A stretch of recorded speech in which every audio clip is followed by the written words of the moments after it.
We were just talking about that, Drax.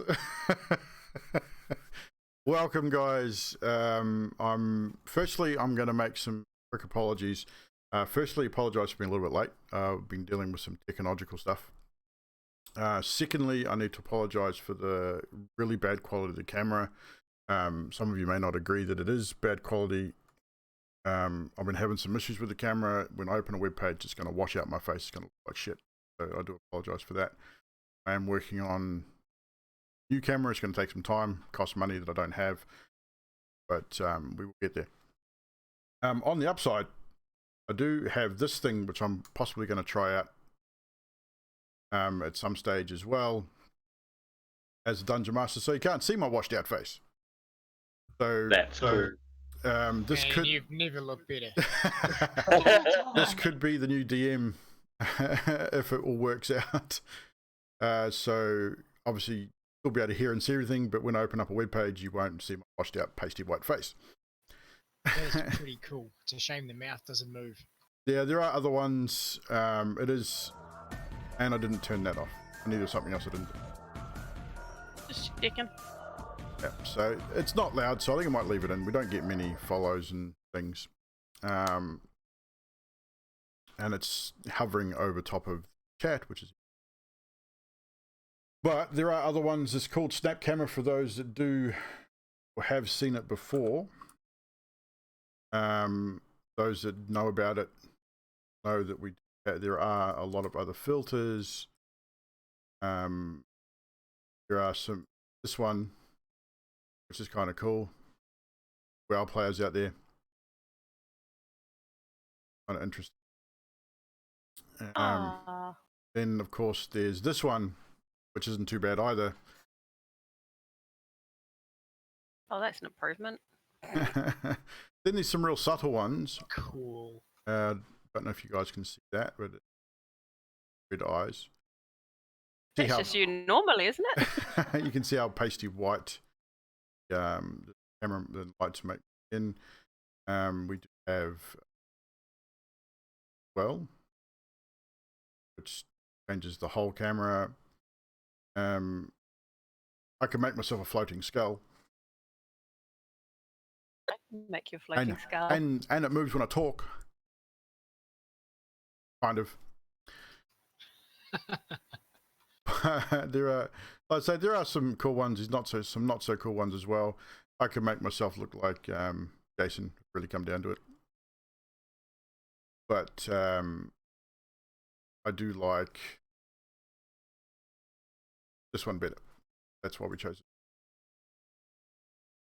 But we might try it out for a bit tonight. Anyway, if you see me move, and it's not too bad when you move with the camera. Stays for a bit. If I move too far, it'll disappear. But so that note, unless we have any more announcements from anybody else, don't really need to talk about the lockdown. It's been going on for a couple of weeks. Everyone's doing their thing. I think it's working out pretty well here in New Zealand. Hope the rest of the world is staying safe. We've had very few deaths here in this country, so lucky. Just no toilet paper. Yeah, see that, man, that whole toilet paper issue, I think people are fucking, and I'm not going to pull any punches here. I think all those people out there hoarding toilet paper need your fucking head. Seriously. I think you're a bunch of idiots. But anyhow, enough about that shit. Let's get into it. Let's get into the world of fantasy and the world of paradigm and play some Dur and Durs. Mr. Pecker with a 7 months as a Kiwi.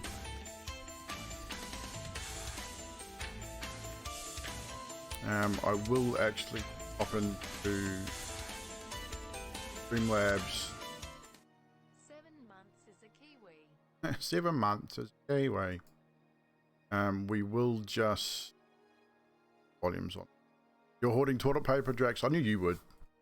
Bastard. It's all your fault. It's your fault I can't wipe my ass. Was that why you smell so bad? Yeah. Drax. Blame Drax. It's all his fault. Just go out on the grass, man. Put your butt down, put your legs forward, and drag. I'd take a note from the dog. We got very little grass. There's more dirt. You could always use the hose. There is that. Yeah, well, there you go. There's an alternative, guys. If you've got a removable shower head, got a built-in bidet. The next door neighbour just gave us another I know. toilet paper. I think she's holding the freaking toilet paper. I don't. 80 something year old woman. More toilet paper than most people like that. I'm just going to turn these volumes down to 200%. 2%. We're going to turn it down to 200%. Blast everyone's eardrums out in the process. Right, should be good. So, you buy a pack every time you go to the supermarket? See what, you would not panic buying? Well, sounds fair. So, last episode, you all found sleep for the evening. During the night, Sadiq was disturbed by strange sounds coming from the main guild hall. Went to investigate, but found nothing. In the morning, you woke and wandered down for breakfast. Something was amiss, though. No Jeremy. No Riffin. No. Kind of odd. Then an elven woman appeared and offers breakfast, saying her name was Aline, and that Jeremy had taken ill. Some of you did not believe this, however, and after a short time, Alessandros noticed a small patch of blood at the base of the kitchen door, and once alerted, started to investigate the room closely. Its detect magic showed little sparks and spits and farts of magical essence, but nothing really noticeable. Trying the doors, you found the doors would not budge. Then once again, Alli's shrewd perception noticed that no sound nor people could be heard from the street through the open main doors of the guild, which you most certainly would, especially in a bustling Helonde mornings. A large city, definitely have heard something. And then once more the elven woman appeared, conversation was had, and Fiela, releasing a dispel magic spell, illusion was removed and scene revealed. Riffic and Jeremy lay dead. You found yourselves face to face with the same elven woman, now dressed in red and black hair, red facial tattooing, and then from a portal from behind, a large bone devil appeared. Flaming skeletons also appeared from the fireplace. The red witch then spitting that her master Kosis sends guards. The battle raged on. Both Sadiq and Het fell in battle. But all said and done, the witch and her minions were no match for the Lions of Helonde. Then sought out Coram to inform her of what had happened, and were given more information on a town in desperate need of aid, Grinmarch region of Paradigm. Were also appointed interim headmasters of the guild, and then decided that a day's rest was needed for you to fully recover from your wounds before undertaking your task. You retreated back to the guild house for some much needed rest, and this is where we rejoin the Lions of Helonde in episode 33 of campaign 1. So, ladies and gentlemen, we are back at the guild house where the Lions have rested for an evening, so a long rest had. Het and Sadiq, so your exhaustion does persist for at least another hours, 14 hours, sorry. So you essentially have to rest for at least another day. You have things to potentially do, to plan, decide your options. You do have a few options ahead of you. As a reminder, you have the potential to go searching for Yildri's lair in the north of Howling Mountains. You have the little information about the eyed toothed being that protects some of the magical items that you are looking for, potentially in the Grimmarch area. You have the town of Helonde that is in need of aid. You also have knowledge of items that are held with Cass Agnon at his castle. So you wake in the morning, you proceed back down to the guild house. And when you get to the guild hall this morning, you are greeted by a half-orc. He is standing in the center of the room, hands clasped in front of him. He is quite darkish green skin. He's definitely more orc than human. Really predominant tusks as well, and quite brilliant yellow eyes. He's wearing basic common clothing. Looks to be roughly in his 30s. And he greets you all as just with a slight bow as you enter the room, and introduces himself. Good morning. My name is I forget. Here's my notes. Oh, that's right. Seth the Loyal. I've been appointed your guild housecarl. I know that I'm probably no replacement for Jeremy, who's been here for a long time, but anything you need, just ask. I'm well aware of the situation and know where everything is, and can still supply you with the supplies and food and lodgings. Please don't hesitate to ask. Coram said had dispatched me from Velarast, the guild house there, and I am now your humble servant. And he bows again. Excuse me.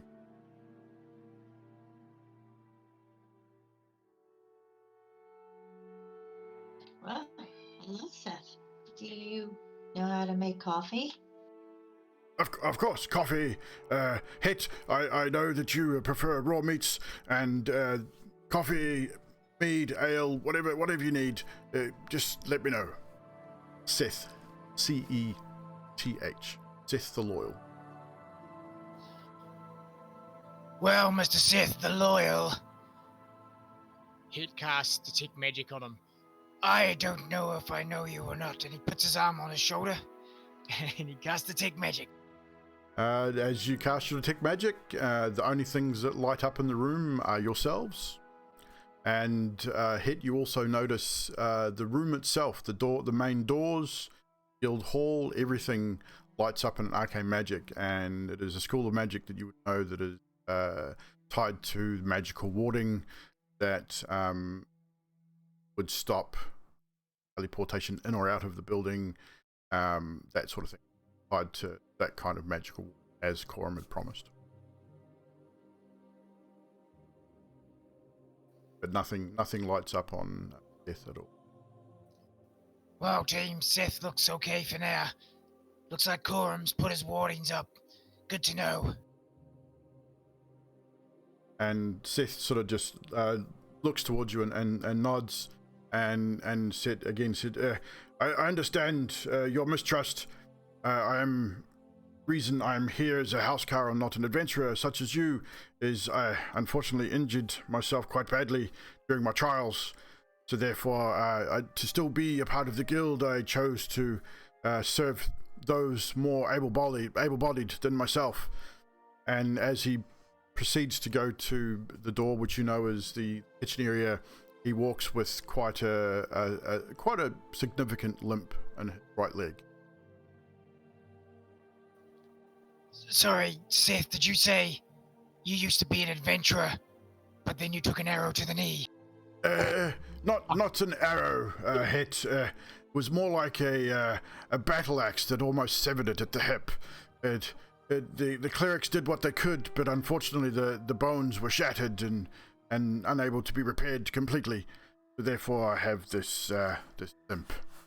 But it's functional. I can still move about, and it pains me from time to time, but it's not so bad.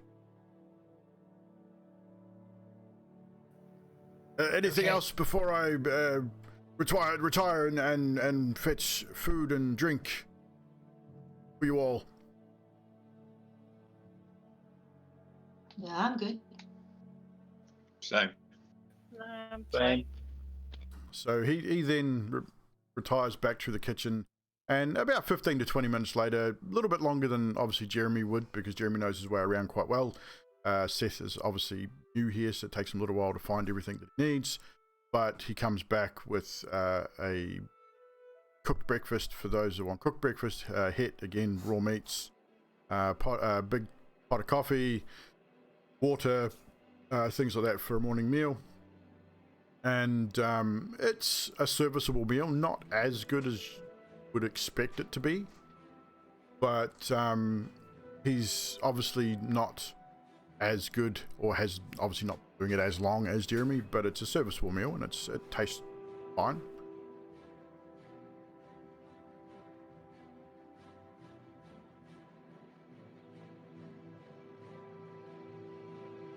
What are you guys doing? I'm gonna go look in the Guildmaster's Guildmaster's office? Okay. Yeah, I'll go.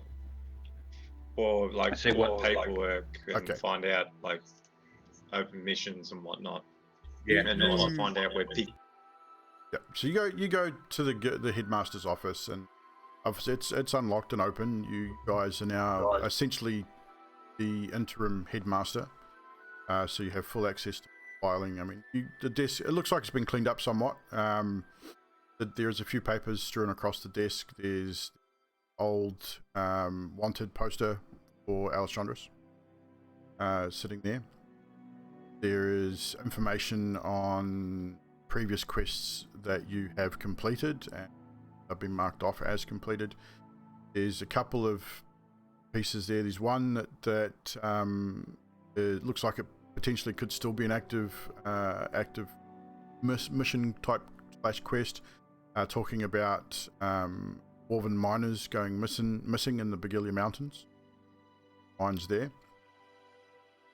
That is, it looks like it's active. It's worth about 1,500 gold to complete, and pretty much just states that for the last probably month or so, a number of dwarven miners have gone missing from the Begilia Mountain Orchilium mines, which ore that is used to make the finer weapons in the land.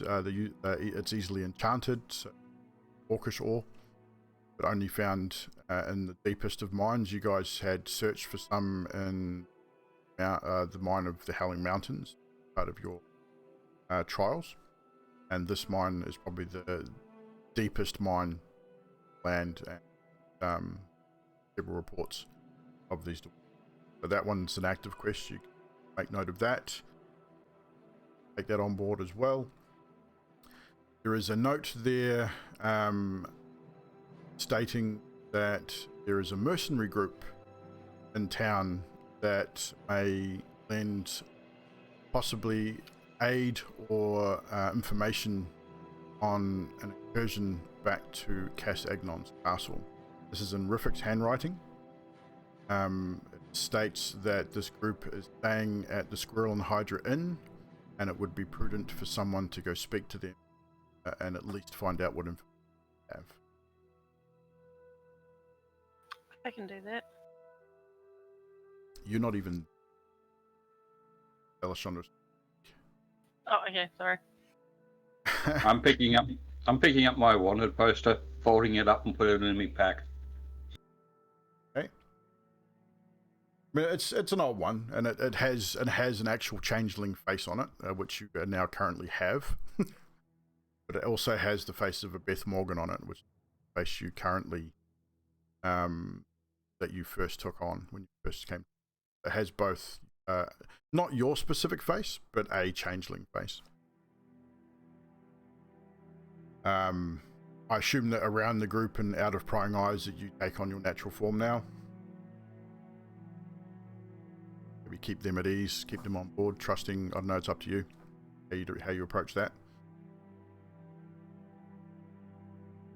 But that's pretty much about it. Apart from other scrappings of information that mostly stuff you know. There's a scroll of the histories of the Dragon Wars, which you guys already have, and going through the drawers, I'd say you find a drawer that's empty, which is kind of unusual, and that's the drawer that Riffic always went into when he went to pay you. So generally your conclusion is probably probably something magical, spoke a command word, bounty, payout for a particular quest was appeared there as part of the. That's pretty much all you.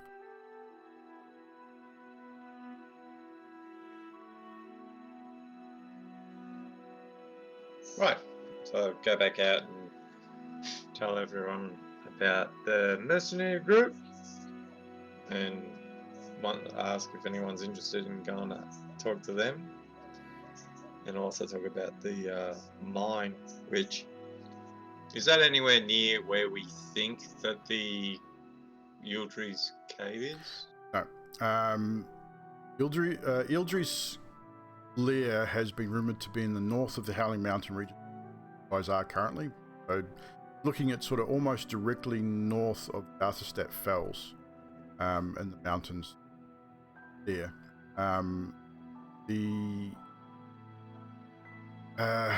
Where you're looking at like Helonde, and where you're sort of searching for other things, March region, the Begilia Mountains.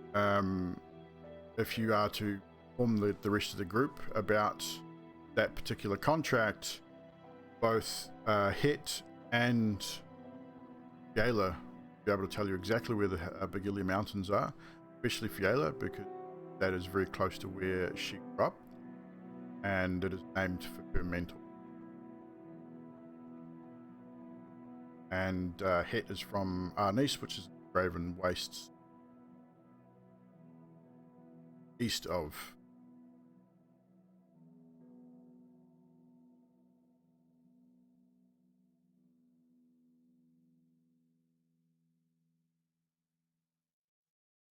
Bring up the map reference here. There is the Begilia Mountain.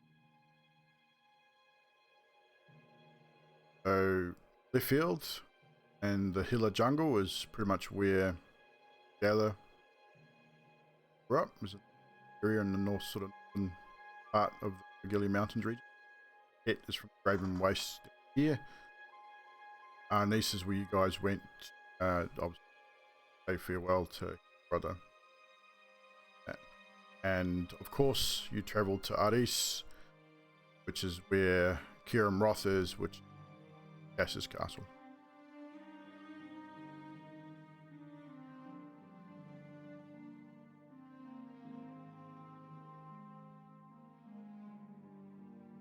I say we go to the closest and work our way around.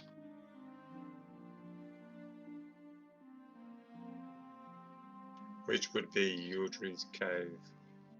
Didn't Corum want us to do a mission as soon as possible, though? Oh, me and Heck can't really go anywhere yet, so. But after that, I think it would be the Yildry cave, and then across to see the crap. What are they? The big dudes that might have some of my surviving clan members. Yeah, that is correct, and Corum say that township to Helonde is dire need of aid. That's your choice. I'd to do it, up to you guys. I think a couple of us should go over to the Squirrel and Hydra for a meal, maybe.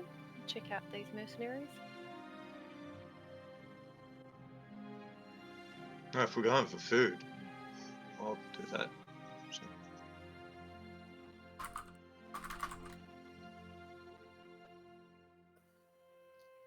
You guys can head to the Squirrel and Hydra if you like. Het has a small errand he wants to run. Nothing too strenuous, of course. And then he will probably head to rest. Can we just not get you some lunch first, Het? Give you some energy to keep on going. Het has just had breakfast. It will be fine.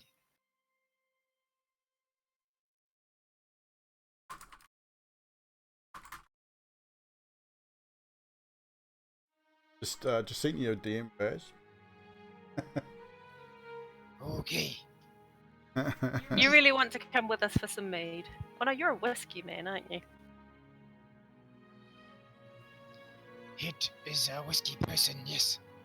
Or a whiskey dragon born. Let me buy you one. You look like you might need it after that last battle. Alright, Hit will do so, but then Hit will need to run an errand. No.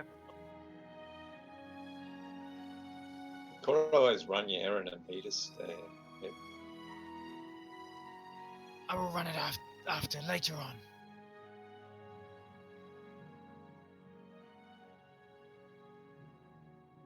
Right, so are we all heading to the Squirrel and the Hydra Inn? Would appear so. Yep. Yeah. So it will take you, as you guys well know, you've been there several times before, it'll take you about an hour or so, just over an hour and a half to get there. Quite a fair way from the Guild House. You all know the area well enough now to get there probably a little quicker than you.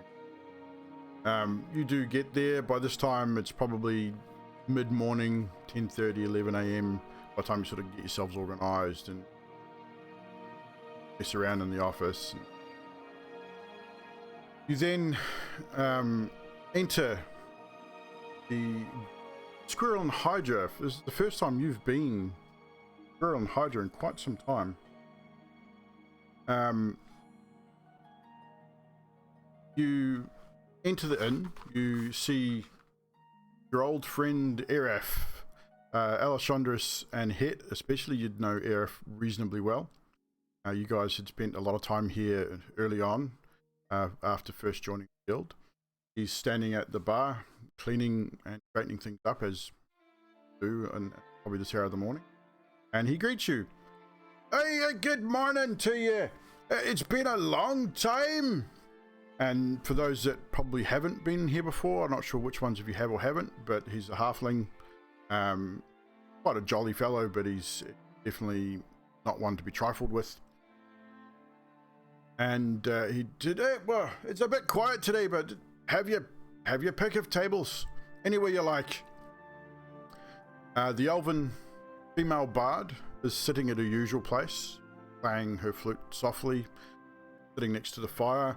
The fire is lit, not burning brightly, but sort of burning sort of low, but the glow of the fire sort of lights one side of her. She's there playing. She catches your eye as you sort of enter Het and gives you a nod of recognition and just continue play. As you scan the room, Het and Alessandris, you both notice a table of about 4 or 5 well-armored individuals. One of them in particular catches your eye. And half-elven man dressed in chainmail armor, leaning on the wall beside him, a large two-handed glaive, his mid-length dark hair tied back in a ponytail. Both recognize him immediately as your former guildmate. One Azulan, sitting with 3 other rough armored individuals, sitting immediately to his right, a large half-orc, pale green skin, yellow eyes, heavily tattooed, tribal tattoos, whole face down one arm, two-handed axe slung across his back. They're joking, laughing, and drinking. Hey, Het, isn't that Azulan over there? You could be right. They all look the same to me. Oh, that's right. Azulan wouldn't know I've changed. I'll occasionally walk up and... It will follow. So as you approach, the orc immediately stands. Just hand gestures out and said, that's close enough. Who are you? Aslan.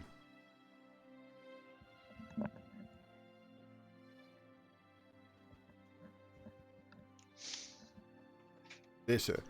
Well, I stand and turn to see what's going on. And immediately pop one hand on my friend Orc's shoulder. Say it's okay. I know these two. and your friend then retakes his seat. Right, you are, boss. Don't like him much, though. Sort of sniffs the air and sort of goes back to his drink. I was wondering when I'd see you guys turn up here. So I take it you're the mercenary group that we heard about. And as Alessandra speaks, Aslan, you sort of look at him. You do not recognize him in this form.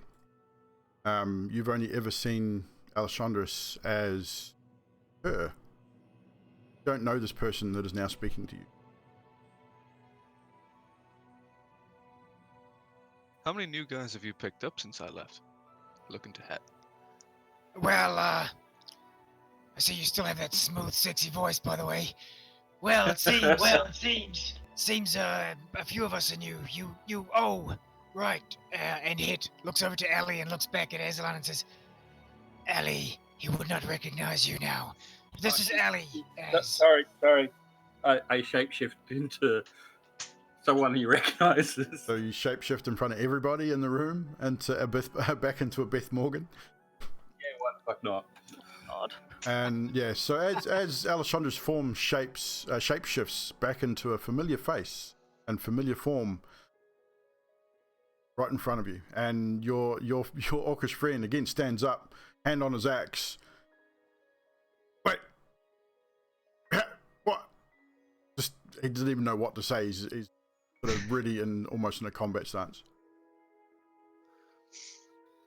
Ease up there, Conan. This is no trouble at all.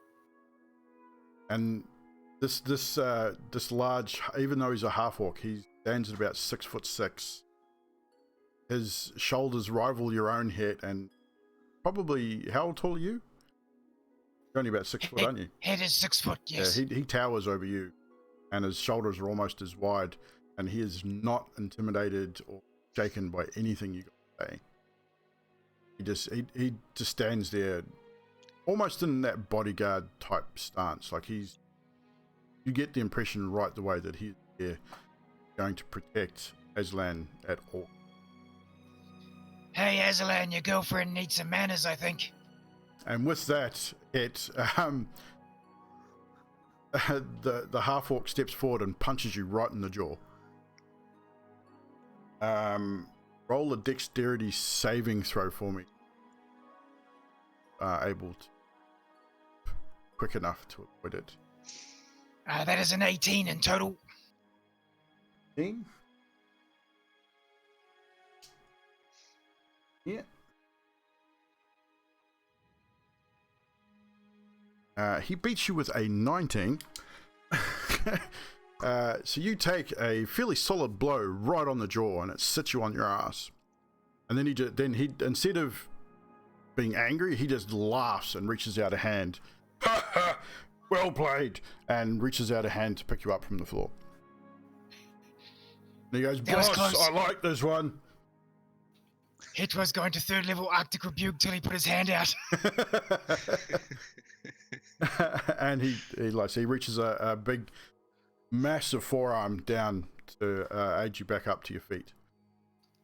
Hit takes his hand and stands up. And he holds that grip in that warrior sort of grip, forearm to forearm, and holds that grip for a while, and gives you a good solid sort of half shake, and then stands back and retakes his seat and says something sort of under his breath to the other 2 or 3 at the table, and they all have a bit of a laugh and raises his mug of ale to you. Hit nods, and then he mentions to his team as he leans back. He says, "He's got a good left. It's like my mum's."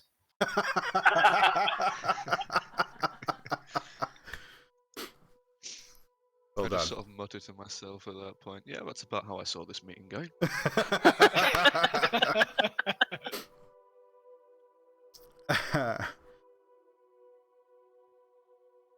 Alright. So what are you up to these days, Az? A bit of this, bit of that. Notice that they still keep the dragon stakes on here, which is good. Yeah, we haven't been here in a while. I think food poisoning all around one time. So we left. Sounds like it sucks to be you. No, that was a joke. It's all right. I was meant to swing by the guild hall, just haven't had a chance while I've been in town. How's things? Oh, yeah, not so good. We've had some rough times as of late. I think, well, I guess in a bright side, and he sort of points to all his mates. He goes, "We're kind of running the place now." Wait, what? Well, I I mean, mean, I got my new gig where I'm in charge, but what, you have an entire guild above you guys. What's going on? ahead would be the operative word, would it not be, team? And It's the been an team, interesting week. yeah, the team sort of explains the happenings of the night before, where the illusionary spell, the witch, the bone devil, flaming skeleton, that had murdered Riffic and Jeremy, and attempted to also slay them. Obviously, they survived and have pointed into. Oh, and there was that time when Namara stabbed us all in the back and left too. Oh yes. Is that Aslan, you would have heard about that. There's a lot of things that you have heard about. You've heard about the Lions of Helonde, the group that is spearheading the battle against evil, if you will. You've been doing your own of working on that sort of angle as well a little bit, but you have heard of some of their exploits. Anyway, Mr. Azulan, you probably don't know the rest of our team. This over here, the big greenish guy is Sadiq. The young ranger with the bow is Inari, and the pretty one over here is Fiela. Nice to meet you all. So if you, I don't know if you've been catching up on the shows, Leon, but if the group would go through, I'll quickly describe your characters. Aslan, what do you see? basically what Ed just said? Pretty much. You got Totally what Head said. Totally. so Fiela is a wood elf, female, slim build, wearing a very skimpy armor, mind you, with very visible, intricate tattoo. It's tactical. A very intricate tattoo up one side of her body, in the shape of what you could probably tell from this angle is a bear. You have a elven ranger, wearing typical ranger garb. Kind of reminds you a little bit of Aslan, of Gillian, but female version. Less young and reckless. Very sort of military stance, something you recognise straight away. You also recognise that same sort of military type stance with Beak, a half orc. He's carrying a large two-handed wrapped across the back.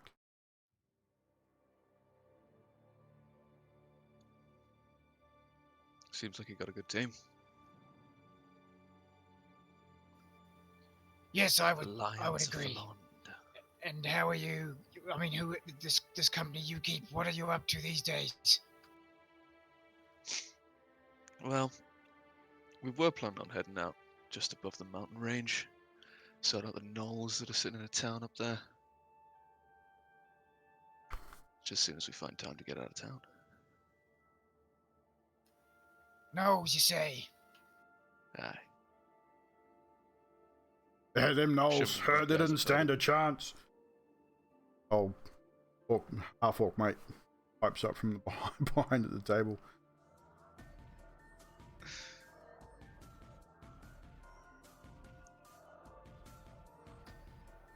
Are you guys the mercenaries we're meant to be getting some information from?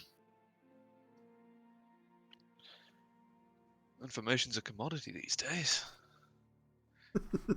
What were you looking for? Well, I guess, Sadiq, I'll leave that to you. What are we looking for?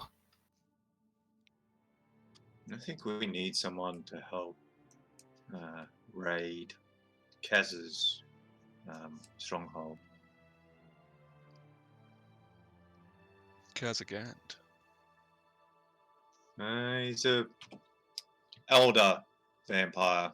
He's got a bit of a horde when it comes to the undead. We really do need to take him out. It's not the only horde that he's got.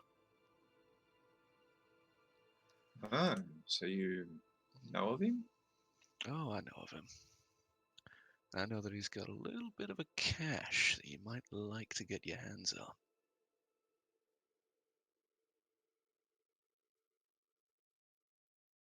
on. Pray tell, what would the cash be? And with that, Aslan, you don't know specifically what's there, but you know that they are what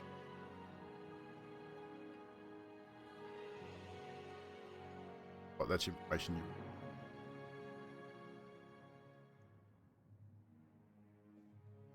I'm going to try and put the pieces together because you cut out a little bit there on me. Oh, sorry. Yeah, you don't have specifics, but you do know know that that's what they're after. That there's the specific items they've been sent to find are definitely there. You just don't know the specifics. What he said. Alright.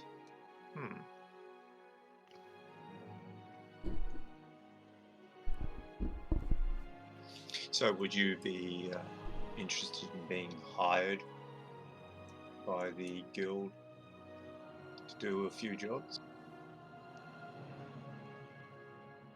A glance over my shoulder at my half-orc friend. As I say, I'm sure that we can spare a little bit of manpower. And with that, the half-orc stands and rejoins Aslan by his side. And basically gives you guys a nod.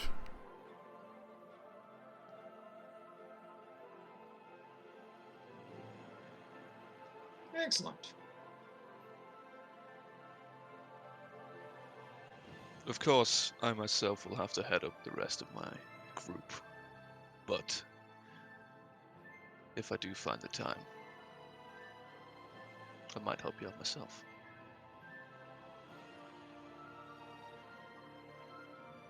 More the merrier.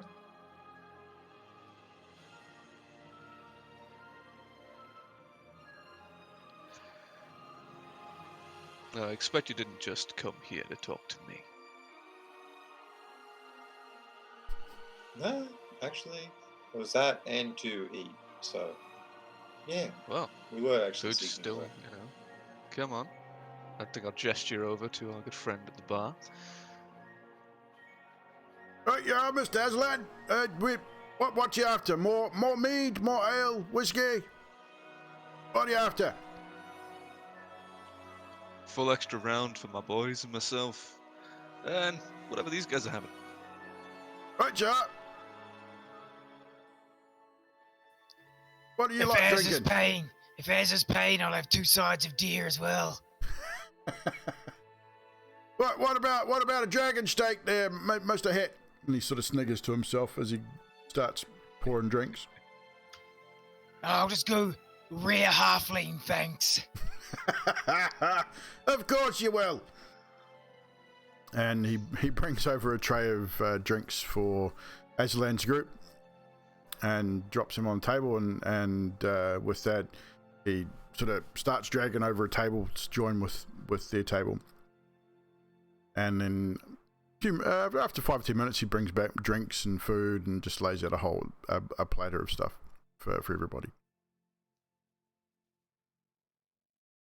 Enjoy! And goes back to whatever he was doing. So this half-orc is sort of... He's eyeing you up and down a little bit, Sadiq. And he sort of says to you after a while, he goes, and what clan are you with? You smell funny. That's because I hang around with Head. But That kind of explains it. yeah, the clan is oh crap, I can't remember now. Just give them the location, it'll be fun. Beepole! Yeah, my clan was in Beepole. Oh, they were all wiped out, weren't they? How is it that you survived? You seem more human than orc.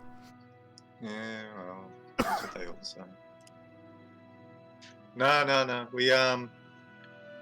I survived because I wasn't actually there at the time, but I've heard that the rest of my clan is hanging out with some Goliaths. So. Oh, that'd be the Goliaths. They roam Grimmarch Plains, don't they?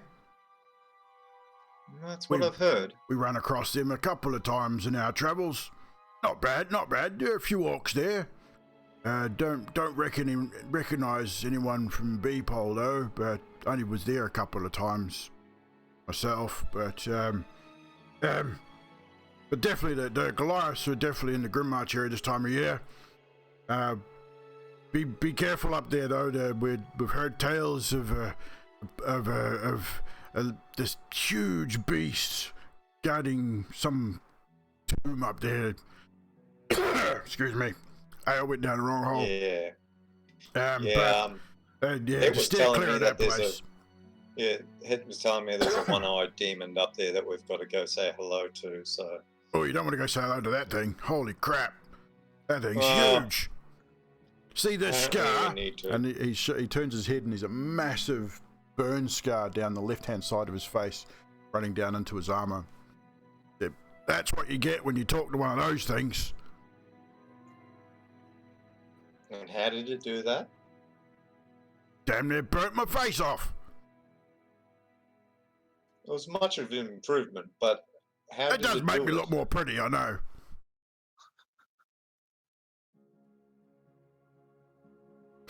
But we barely got out of there with our lives. That's before I met this one, of course, but he's the boss now. I do what he says. What was the creature? Did it have a name? What type of beast was it? Can you allude to us? I'm not sure. I mean, not really good in the brain department. I like to just hit things mostly. But I heard someone call it a bee something, a bee carrier or something like that. It started with B. That's about all I got. A bee basket, I don't know. But it was big, it had big teeth, had a big eye, scary fucking hair. It was creepy. Yeah, it sounds like the one that we're going to go see. But it was in a place called I'll think it'll come to me. I'll pull out my map and go, can you point out the rough area he was in? Oh, sure. And as you bring up your map, which will bring up map on screen, he goes, oh, it's right about there. Like, just see that big lake north of the Helonde, that small village there. The orcs and Goliaths are roaming around in that big grassy bit, and the Tomb of Horrors. That's it.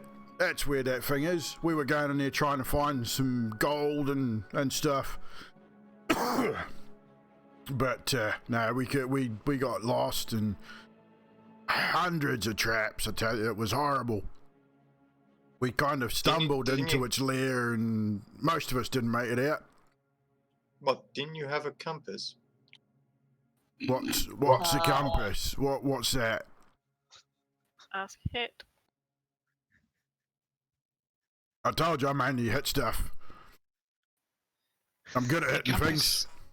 A compass is a great device.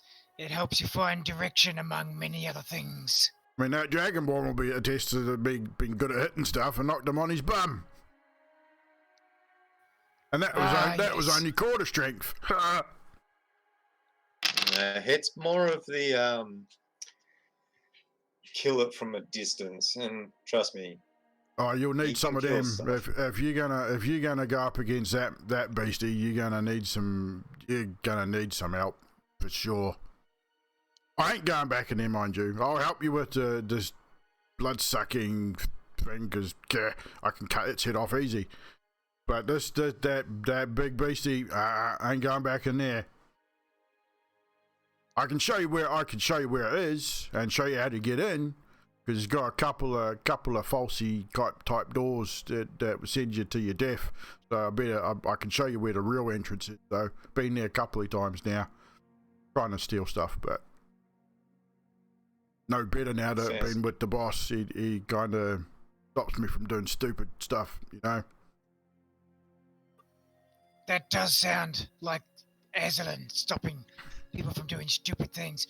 Azalin and Sadiq actually have a lot in common. I don't know, Hit. I did some stupid things too. Like opening up that stupid friggin' sarcophagus. That was just dumb. Well, we're not Interesting. all perfect. Not so good at giving advice either. Burn. Ouch. And shit, damn it. My name's Bash, by the way. I thought I'd better introduce myself. It's Bash Nag, but everyone just calls me Bash on account of Bash stuff. Pleased to meet you. Did you say your name was Bashnag? Yes, but just call me Bash. It's funny, I knew a man who had a wife who has a similar name.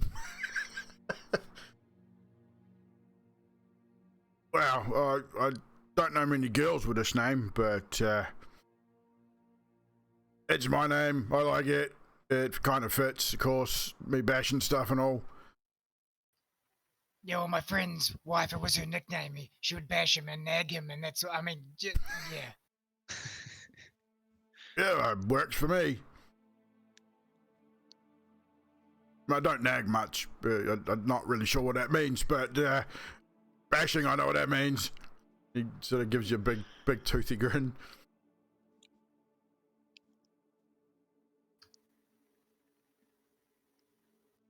And you can tell by looking at him now. Now you've had a bit of a closer look to him. He's wearing a sort of pieced together armor, a sort of chainmail shirt with no, like most chainmail shirts have sleeves to them. His sleeves have been sort of almost like it's a bit small for him, so he's just ripped the sleeves off it or worn it, and the sleeves are sort of shrunk up onto his shoulders. Wearing leather gauntlets that they don't match. One's sort of a dark grey, one's a sort of browny tan color. And the axe looks really, really good though. It's a big double-headed broad axe. You can tell he looks after it. It looks very sharp, and but yeah, he's covered in scars and tattoos. Definitely seen his fair share of violence.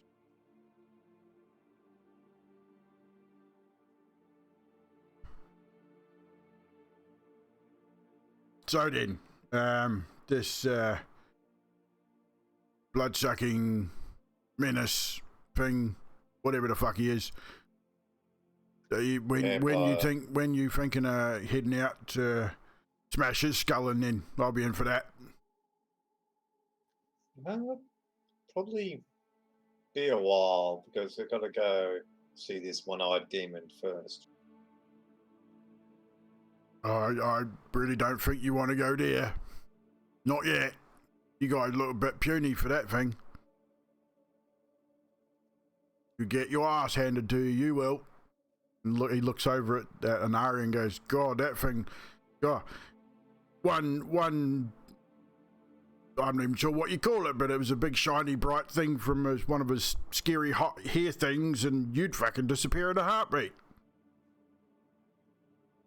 I just look him up and down. It's like, okay. No thanks, love, but you're a bit puny to be fighting something that size. You haven't seen my bow or my arrows. I've seen your bow. It's on your back, right there. It just looks like another bow. You want to get yourself an axe like this. Mind you, you probably wouldn't be able to hold it twice your size. Oh, can I try? Be my guest, love. And he picks it up and hands it to you. Make a strength check. Shit. This thing is huge. Like he's 6'6". He's got shoulders like bigger than Hit. Like not wide, not really wider than Hit, but just big shoulders. He's a big boy. 12. Yeah, you go to grab it and instantly your hands drop to the table and the weight of the axe is just too much for you. You just cannot hold it up. It's a big axe. I'm very impressed by your axe, sir. But It's the best axe you'll see, love. My words. Okay then. I'll believe you. That baby's killed. That baby's taken the head off a dragon. Don't you worry. Nice. That Kosas fella's got something coming to him when we catch up to him.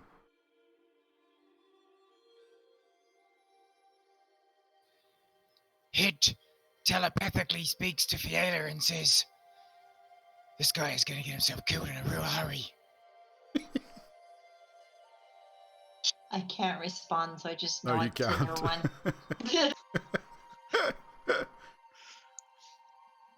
During all this, Aslan's just got feet up on the table, leaning back, nursing his whiskey, having a right old time. So, boss, you used to roll with these fellas. How the fuck did Yeah, you well, survive? Look at him. Fucking hell. Would I have come across Azulane before?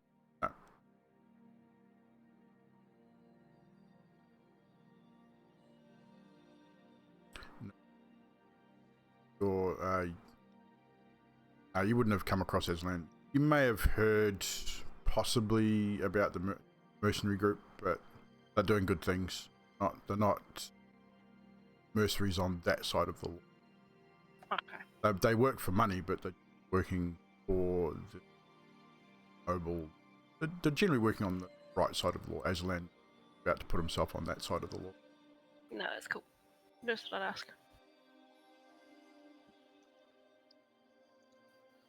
So I just as tell Bash that can't speak for most of the new faces, but that there Dragonborn, he's kind of handy in a fight. Looks like he can handle himself a little bit. I mean, he kind of easy to punch in the face, but hey, I'm pretty You find quick. everyone easy to punch in the face. Oh, I got big fists, so kind of yeah. But got to respect a dude that can take it and laugh about it afterwards, of course. So as we are, our group is the Lions of Helonde. What do you call your group?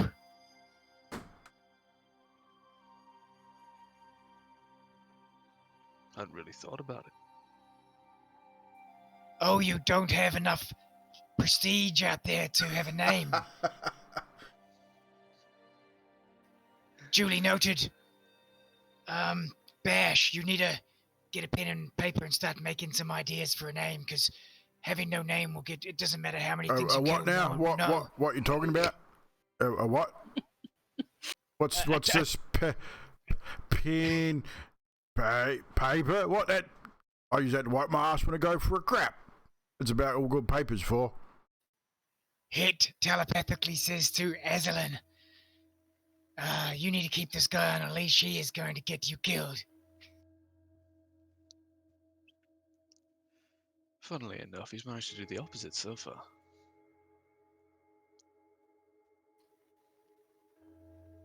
Hit just nods. He doesn't look convinced at all. So, what's the plan, guys? That is a good question. Inari, what do you think we should do? Sadiq, Fiona, anyone?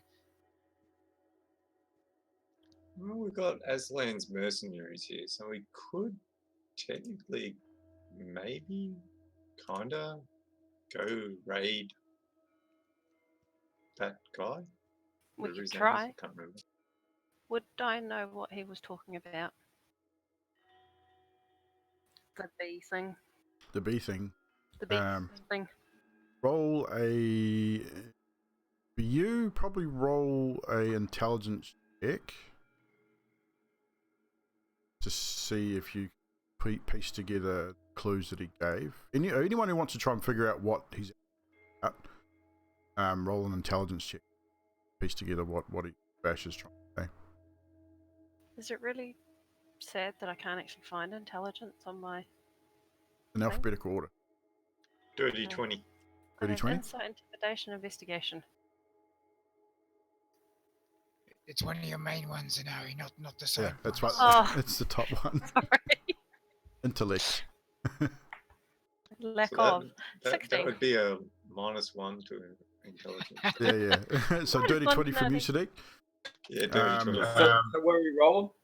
Yeah, intelligence check to see if you can Don't follow the decipher trash. what the creature Bash is talking about. Dirty 20. Dirty 20.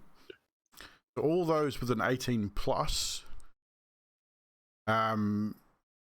you sort of, the way he describes it in that, and hit, even without an intelligence check, with what you read and sort of piecing it all together and stories that you'd heard from your father, you Sadiq and Alessandros all piece together that he's talking about either a spectator or a beholder. And all that you know about spectators / beholders is that they are eye beasts, they have eye stalks, they are very, very dangerous and very, very powerful, especially the beholder. And your father has faced one in his lifetime, and most of his party did not survive the encounter.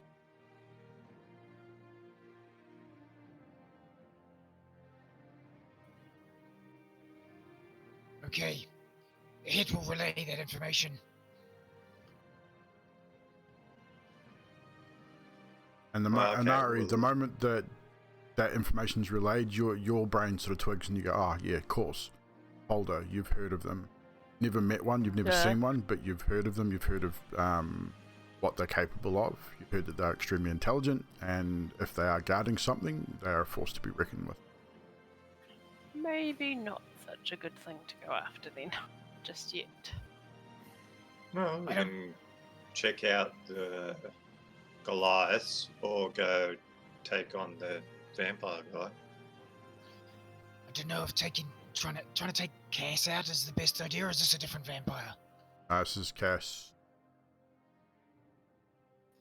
I do not think we have enough training behind us at the moment to take on Cass. You know what happened a few months back. Maybe the Goliath is the way to go. I don't know. What's the feeling here? Did we not have? Was there not somewhere we needed to help clear undead? That was Helonde, which is in Grimmarch as well. That's not a bad idea. It's a good way to get some bashing going on. Bashing? Someone say bashing. That's what I do. I'm good at that. You can see Bash is getting a bit. He's a bit drunk, but he's definitely still onto it. And at the moment you hear the word Bash, he's up for a fight. He's enthusiastic. If you guys want to go bash stuff, I'm all for it. Someone say Helonde. We've been there a couple of times, haven't we, boss? Up around the Grimmarch stuff. Not a bad little town, actually. Good whorehouse there. Lots of fun. I shake my head and look at the floor. I do the same. Am I embarrassing you guys? Not at all. Don't you like to shag? All the time. He gives you a bit of a wink. I give him a nudge. Wink, nudge, nudge. Oh, no. Say no more. But no, if you guys, I mean, obviously the Tomb of Horrors is in the Grim March, but like I said you want to steer clear of there for a while. But even I wouldn't go back there just yet. But if you need to go Helonde, what's happening in Helonde? That's a neat little town. I like it there. I don't know if it's particularly that neat at the moment from the sounds of things. There's been a bit of a pick. Is pickles there? Never saw pickles there when I was there. Lots of ale and mead and dried meats, but no pickles. What are you talking about, They are having pickles? a little bit of trouble at the moment, by the sounds of it. Oh, I see what you're getting at. You're a bit pickled, aren't you? Oh, you mean drunk? Yeah, well, yeah, I've had a few. But it's what we do after we kill things. We have a drink, we eat, and we sleep, and we drink some more, and then we go kill some more things. It's great. I love it. I left my cup of mead and clank. And he reciprocates and downs the entire tankard of meat. I take a sip. And he's a messy drinker too. Like he guzzles it down. It's running down the sides of his cheek and down his chin, and he just doesn't care. Big drinker, loves it. Awesome. Okay. Oh, I guess we're gonna go to the town then. Right, then. Well, I can definitely help you out with that one if you need an extra pair of hands and a big axe. Got one of them. Because I likes the people there, so if they're in trouble, I definitely will help with that one.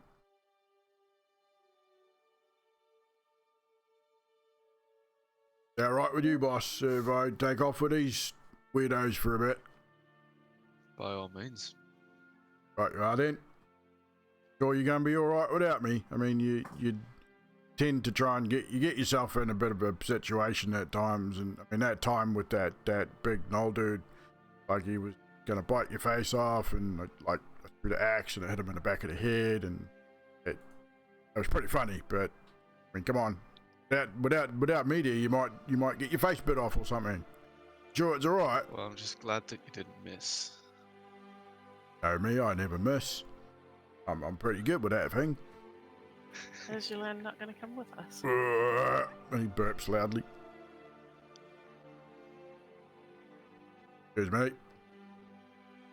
Is Yolande, you're not going to come with us? I'm afraid I gotta head up the rest of my team, but like I say, if I find a spare moment when I'm passing through. Marvellous. Well, it's good to know that you still pass through this way. And you hadn't forgotten about us. By the way, if you see Namaris out there, I don't know, I think it'll be a good idea to steer clear. And maybe until we can get more of an army, because she is gone, Joe's all bonkers. Do you describe to Aslan what you saw when you last saw her? Yes, it does. It says, well, she was kind of like demonized. Fancy armor with spiky gadget wisdom or what's it's on You the... take a look at your screen, ladies and gentlemen. See roughly the armor that Namaris now wears.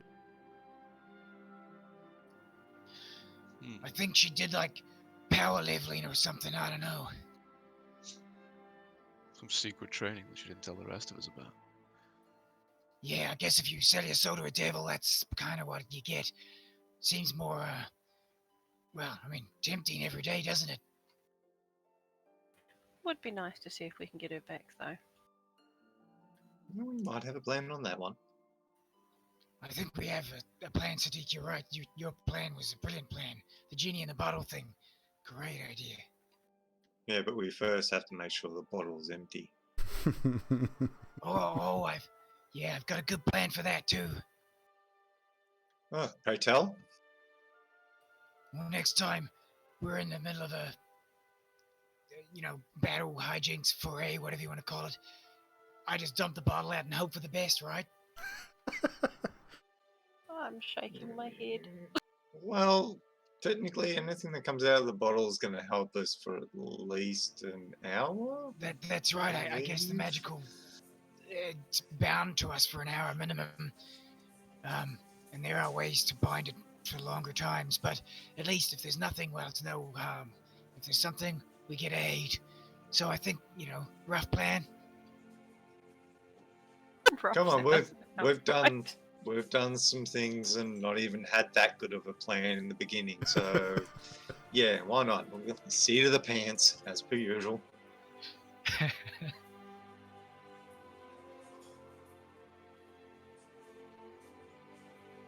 So by Right, this time, so it we're done. is probably early afternoon. You guys have been conversing back and forth, drinking, eating for probably a couple of hours, 2 or 3 hours. Bash is starting to look a little sleepy. He's had quite a fair bit to drink, and he eventually excuses himself to his room. He's going to go have a mid-afternoon nap. I'm gonna go have a nap because I think I drank too much. Excuse me. And he gets up and just sort of staggers across the room, up the stairs, sort of almost falls up the stairs as he heads up the stairs, dragging his axe behind him, and retires to have a rest. Even staggering and dragging his axe, you can see he's wearing leather sort of trousers with barbarian style boots, the topped with like the fur-lined boots, like a tied leather strapping around them, and you can see the muscular legs beneath the thing. He's a big man. He's a big unit. How drunk is he? He's actually rolled insight check.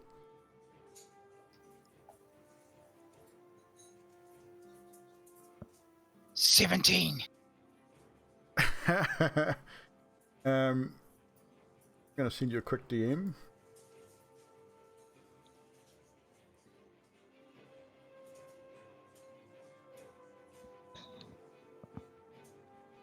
There you go, sir. I shall read it.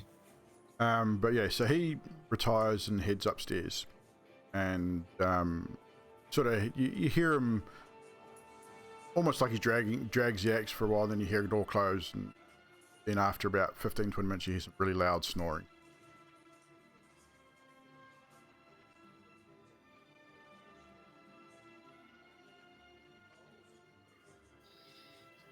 Well, I guess if we've got me and you, Sadiq, I guess I know I'm still feeling whacked from the last battle we had. Yeah, How I'm you dead on feeling? my feet too. And you guys still visibly look tired. Like, you don't have to be sleeping the whole 24 hours as long as you're not doing anything overly exertive, really physical. That accumulates your rest over the time. But you're both looking, the rest of the group, even Aslan, you sort of look over them, and you can see that they've had a pretty harrowing experience. You can see it on their faces. They're visibly exhausted and tired. But it's a look that you know well. You've seen it with members of your own party that have fallen in battle and brought back. It takes some time to recover from that.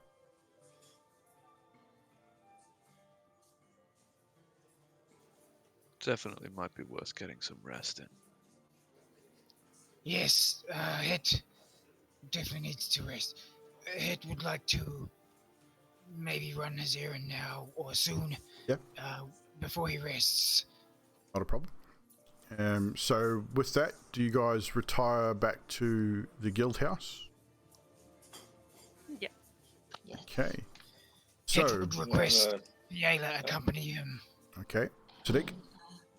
I'm gonna shake Aslan's hand and Okay. say nice to meet you, and then So you all stand. Hope to see you again soon. And yeah, Sadiq, you reach out your arm.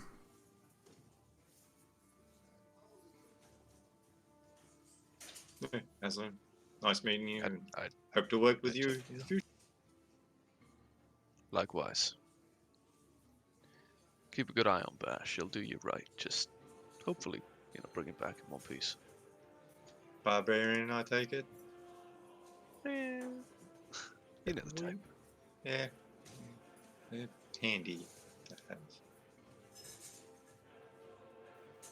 Yes, As long good to as they see you, treat me Az. sick. Good to see you too. You got any, rare foods for me? I know That's you a like good to point. keep some meat. Let me check my pack. Don't know. Do you have some rare foods in your pack? No, I do not. They are all gone. That's a I shame. have not collected any in a while, I'm afraid. Sorry, Az. Well, I'll be waiting for the next time. I'll see if I can bring back something for you for my next trip. Sounds like a plan. I'll keep my eyes open as well. Excellent. May you fare well in your future adventures. Likewise for you and your crew. Hopefully you don't have so many, surprise attacks in the guild hall anytime soon. Agreed. Alli, give this man a hug and a kiss. What form are you? Did you stay in a Beth Morgan form this whole time? Yeah. Okay. I do it. You give him a hug and a kiss? Be cool. Yep, be cool. Awesome. My arms were open, ready. And after that, I changed back to the other form. You change back to the elven gentleman previously had. And yeah, Aslan, after you receive the hug and warm kiss, friendly kiss from Alessandris, as she releases the embrace and steps back, you watch her form shift, that of a young elven, blonde-haired elven gentleman. Kind of creeps you out a little bit, but it's kind of cool at the same time. Slight shiver runs down my spine.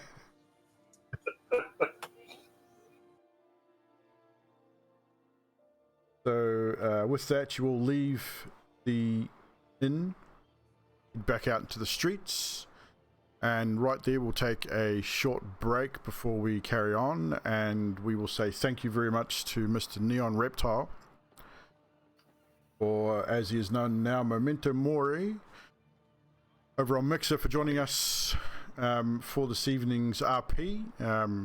Neon, that's awesome, dude. Thank you for hanging out. Appreciate you getting up early in the morning to come and do this. This was awesome. Sweet Neo. See if we can't do the same again at some point. As Reptile says, when and if the time comes, you do face Cass Agnond.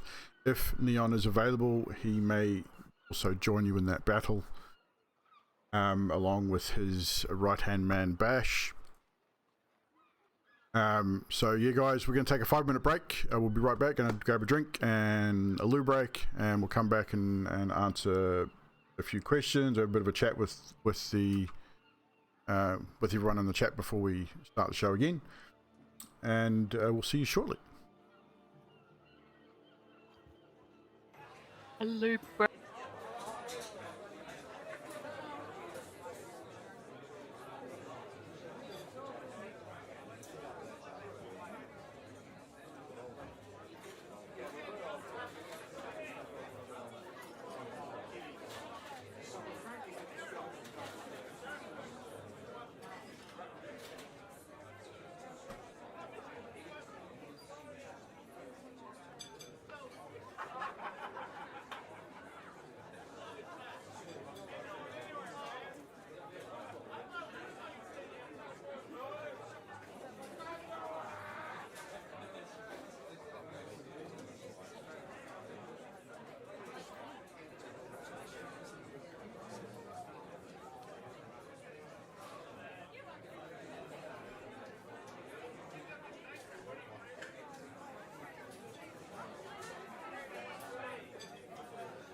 And I'm back.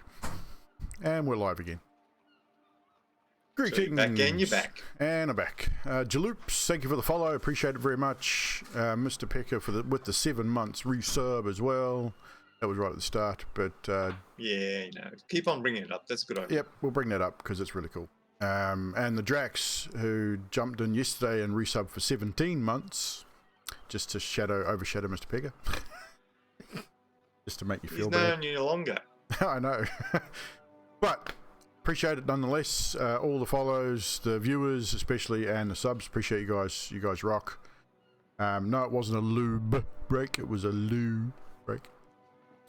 Porta potty. Not portable. Static potty. Oh, it's gotten quite chilly. It's actually started raining too. I hear this. We get Haven't had rain for a little bit. Down sharp. But yeah, so once again, a very, very big thank you to Mr. Memento Mori, who's over on Mixer if you want to go check him out. Is he down as Memento Mori? On Mixer, yeah, he's changed his name. He was, those who have known him previously, Memento Mori, not Memento. He was formerly known... Oh, I spelled that wrong. There's one M at the front, guys. Go check him out on Mixer. He was formerly Neon Reptile on Mixer and started this show with us at the very, very beginning as Aslan. And I managed to catch up with him at the beginning of the week and shot him a message. And he said, yeah, he'll be down to do this sometime. And then I shot him a message yesterday and says, hey, look, can you make it tonight, tomorrow night? It was a little bit short notice, but he made it. Just to give you a bit of context, it is like now 10 o'clock in the morning over there in the UK. So again, time zones. So when we start, it's about 8:30 in the morning for him on a Sunday morning. So it's he works nights and that. So it is a bit of a struggle for him to get up that hour and hang out with us. So I do appreciate him taking the time to reprise Aslan's role for us. And you got to look at his stats too. It's pretty good. His fighter class is pretty awesome. When he left the show, he was level 3. I got him to boost his character up to level 8 to match you guys. And I will also, over the course of the next week, create Bash's character sheet and add that to the campaign as well. And that'll go on to the stat sheet as well, so you'll be able to see Bash's stats also.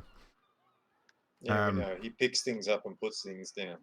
And he bashes stuff. But you'll be surprised if at the level of intelligence. You'd be surprised that of his skill. Let's just say that he's no slouch. But yes, so how's chat doing? I hope you guys are doing well. On this Sunday evening, it has started raining here. It's starting to get a bit chilly now. We're starting to head into our winter, or autumn. Just put the heater on. But yeah. So, is everyone back? Yep. Yeah.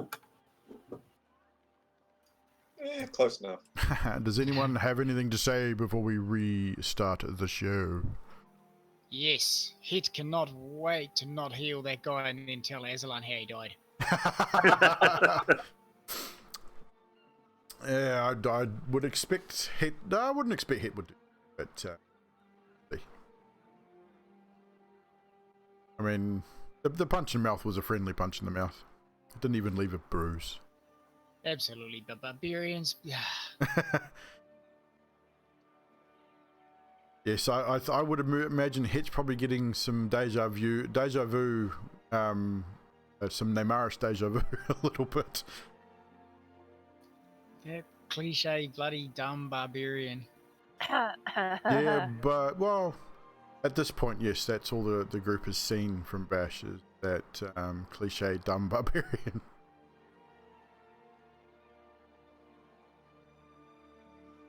But okay, without further ado, we will return to the Dungeon Master, and he's back. So you all say your farewells. You bid farewell to Uraf and to Aslan for his group of mercenaries.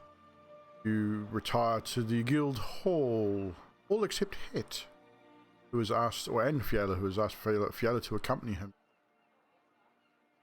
on an errand. So we will split the party here. The rest of you are headed back towards the guild hall, and we will follow Het and Fiala for a moment. Het is headed somewhere where he can sort some magical goods or enchanting or something like that. That will be at the Arcanus Potterum. All things magical done at Sweet. the Arcanus. Het says to Fiala on the walk there, he says, Fiala, I am heading to the Arcanus Potterum because I have a few errands I need to run. I thought it would be pertinent in my current state that I bring someone with me. I hope you are all right keeping me company. Yeah, but you could lean on Sadiq more. I'm not as strong if you fall down from unconsciousness or something. That great big giant bear you turn into would probably say otherwise. Oh, yeah. Nonetheless, it was more just company for if I, get a bit tired, at least there's someone to talk to and keep me awake. But we shan't be long. I just need to get a few things. And if there's anything you would like, let me know and I will help you out with it. You might want to think about maybe some armor too, because it might help. The last battle was pretty tough on you. The problem with armor is it hinders some of my abilities. That's true. Playing this instrument, I need a lot of free movement, and some of the spell casting I do create, I cannot get too much thick, heavy armor on, otherwise it is a problem.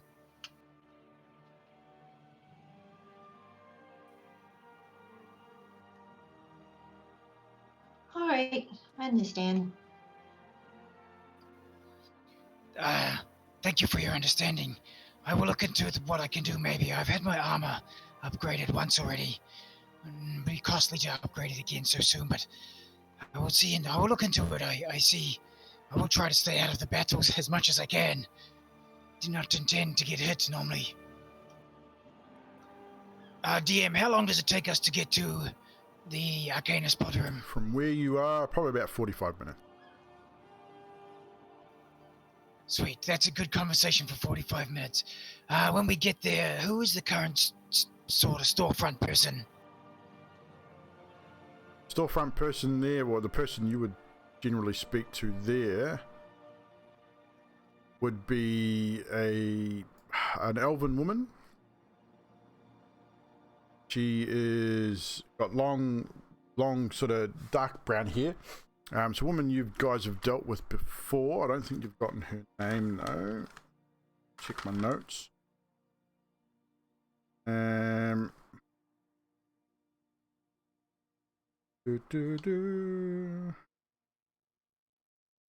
list. No, that's the.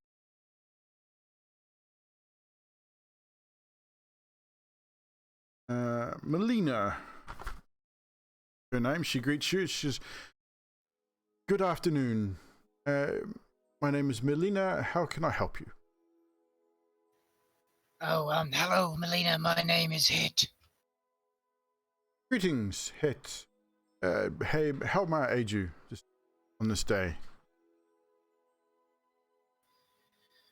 Het takes his compass out of his backpack and puts it on the bench, and then he takes Frostband out of his backpack or sheath and puts that on the bench in front of him and says, "This sword is a Frostbrand weapon, but I do not use weapons. However, the enchantment on it is very good for what I do. Am I able to remove the enchantment from the sword and put it onto this compass you see before you?" Well, this is a very powerful enchant. The Frostbrand weapons forged from the finest of steel. And of course, the enchant itself. We will not be able to remove the enchant, as you say, but I'm sure we'll be able to transfer its properties to your compass. How long do you need? How long can we hold this before you are in need of this? Because this will take some time, and it is rather expensive to transfer a chant of this level. Okay. A, how long do you need? And B, what will it cost? Those are the answers I shall need. It's going to take at least. It's going to take 3 to 4 days to transfer an enchanted of this level to that item.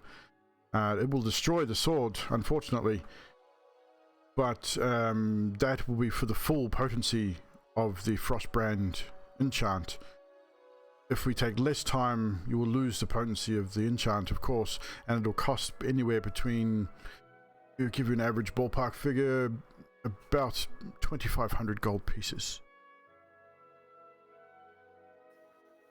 Okay, I shall note that down. I appreciate it. And in the way of magical armor, do you have anything here like that? Magical armor? Specifically for what purpose? I am currently wearing a magical studded leather, but it is not maybe helping me if I get too close to the enemy. I was thinking, what would you suggest? Something a little, I mean, I can wear a chain maybe, but that's about as far as I can go. Maybe a chain with a minor enchant. You are a caster, of course. May I suggest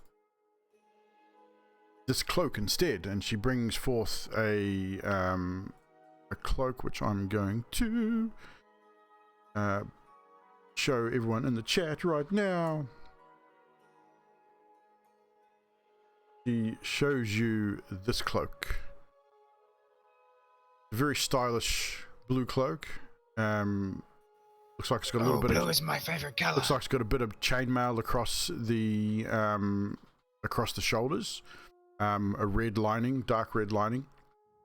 Oh, head, that looks nice.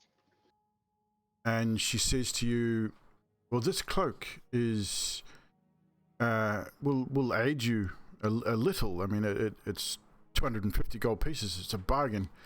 But this will give you at least one more bonus level to your armor class."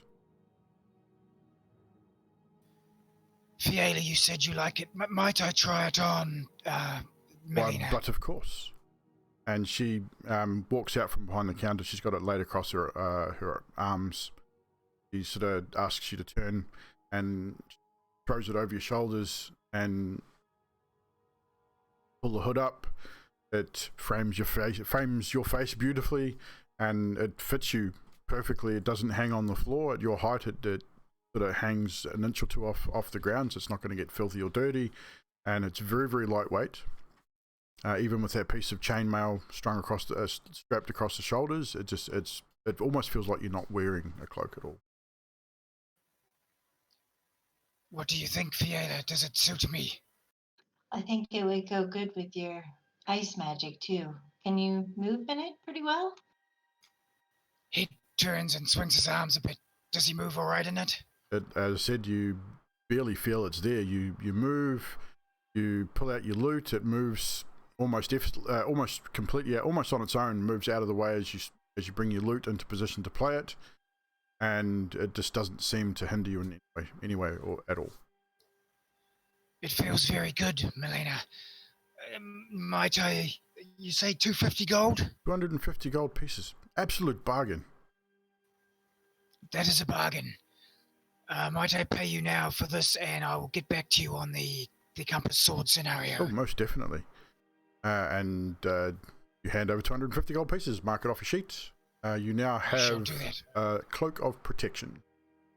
D&D Beyond. Excellent. Fiala, is there anything you might like here? Oh, I think I'm good.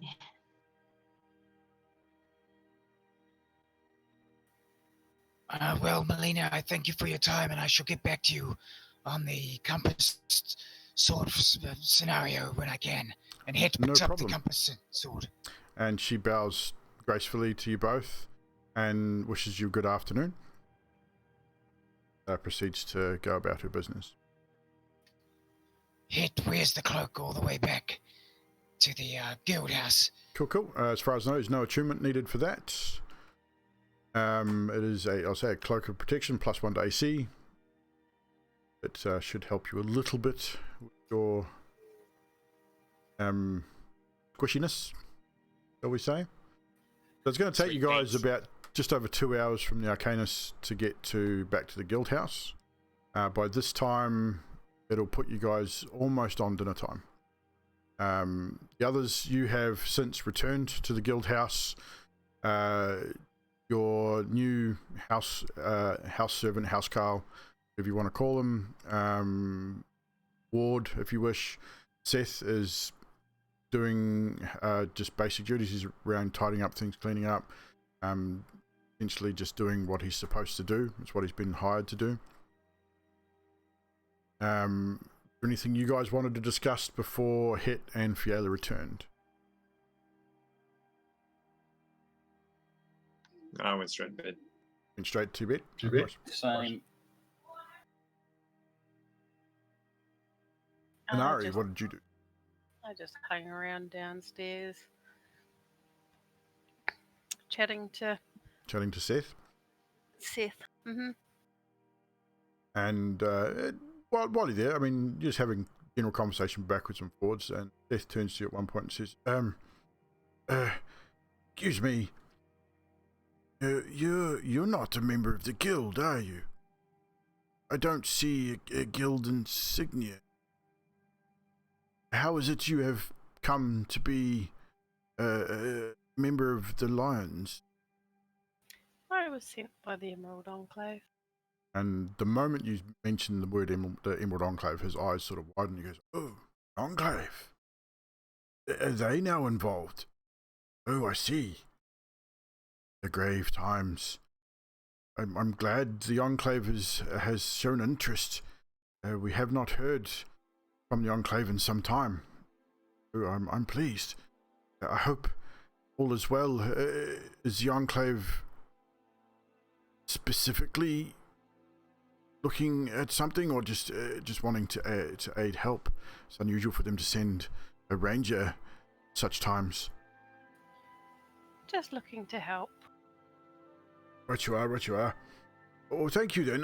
You take care. I have duties to attend. Sort of scuttles Thank off, you. And I'll just sit stokes in the front of fire, Blake.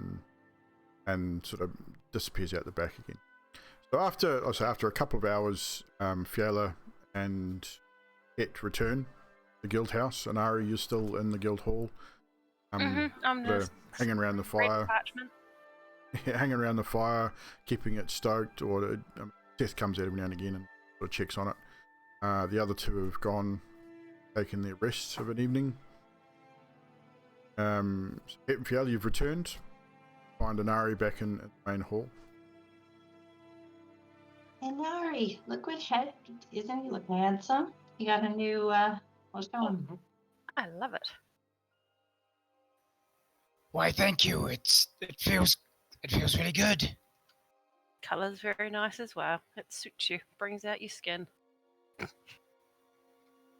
I'll take that as a compliment. Thank you, Inari. It was a compliment.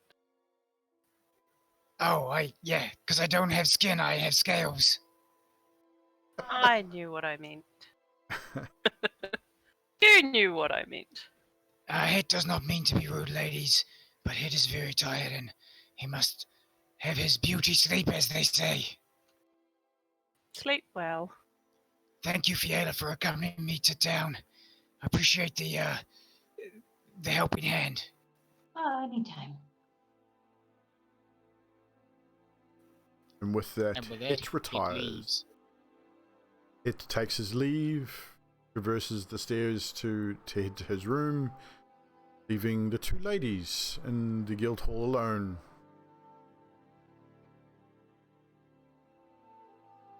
What kind of time of day is it? Early evening, around dinner time. Probably right on sunset. I just look at Inari. I look at Fiona and say, "Care to join me for some dinner?" Sure. Hold your button down longer. Hey. Sure.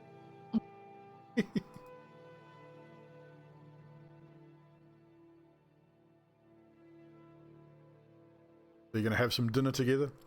Yeah. Why not? Have to summon Seth. Doesn't just happen automatically. Oh.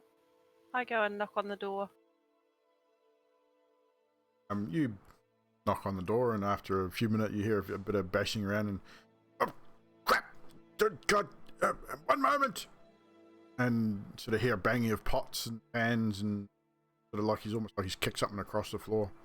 I But, look at limps. Fiona and I'm like, He opens the door, and you just sort of see him sort of half limping, standing up.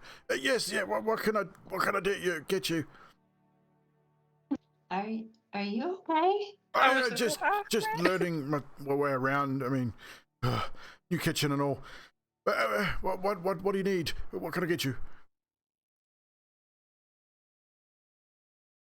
What's on the menu for dinner?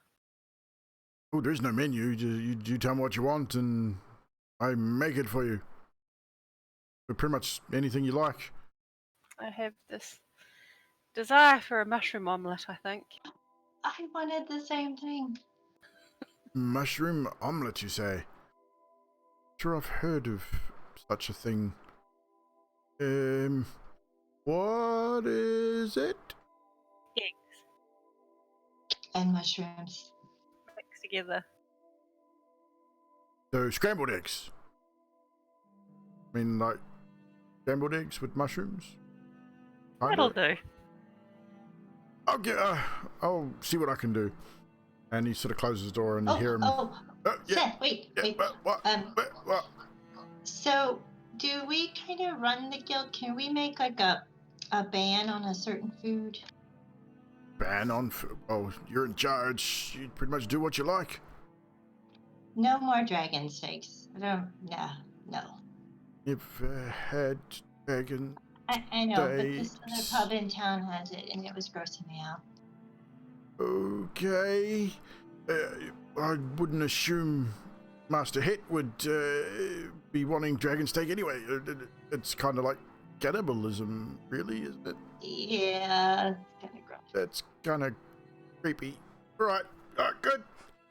And he closes the door and goes about his business. Takes him about 20-25 minutes, and he comes back, and what he presents you guys is literally that: scrambled eggs with chopped up mushroom in it. It looks edible, but it's definitely not an omelette. He's literally put eggs in a bowl, put some chopped mushrooms in it, and stirred it around really quickly, and then just fried it off, and then stirred it up and broken it up like scrambled eggs. But he brings it out to you and sort of says, "Oh, I hope this is okay. The best I can do." Looks absolutely fantastic, thank you. All right, Chwat.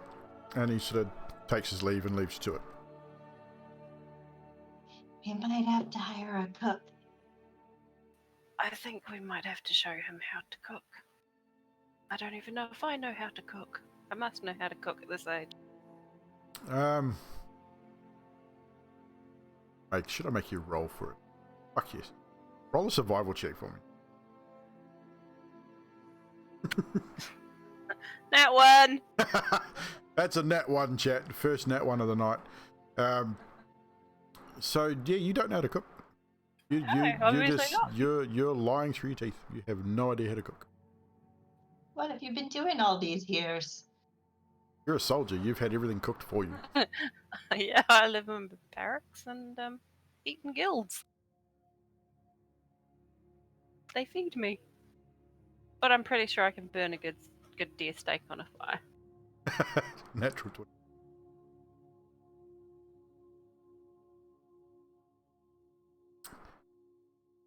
All right, we're gonna eat this scrambled mushroom thing. Yeah. Was it cooked breakfast? Cooked breakfast for dinner. Cooked breakfast for dinner. So, Oh, wrong one. Not morning time. Wrong button. I hear birds. No, you don't. I hear crickets and owls. So... What is he putting in an omelet actually? Wrong time of mushroom again. yeah. He I think he grabbed the wrong mushrooms. I think he grabbed the mushrooms from the other basket. Right. So,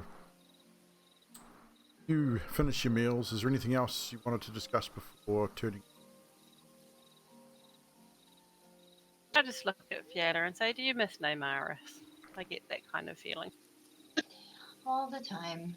Everybody else doesn't trust her, but I think there's something in there still. Yeah. Well, we'll see when hopefully we find her one.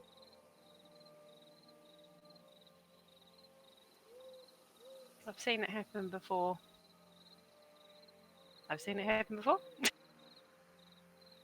Not that particular thing. I mean, you've seen charm spells, but you assume with the knowledge that you've been given, you've been told. Corum's told you that it's possible that she return to her former state.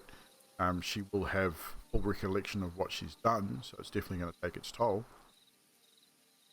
So whatever she does in her current condition, Corum's given you that much information from his time, same state, which is why he is in the position that he is now and why he does what he does. Feels that he must atone for the atrocities that he committed while under control. Okay.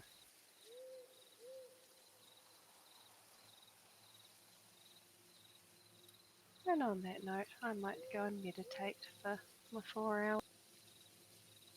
As will I. So, you both retire to respective rooms for 4 hours of meditation. Do you stay in your rooms after you've rested, or get up and wander around at all?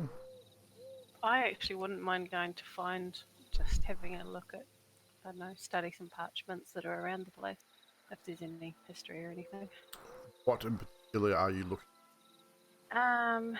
Looking to find out some more info on this bee creature that we might be facing at some point. Well, you've been told that it's a beholder or a spectator. Beholder. Yeah. Yep. A beholder I'll do some or more a research. spectator or something along. Yep.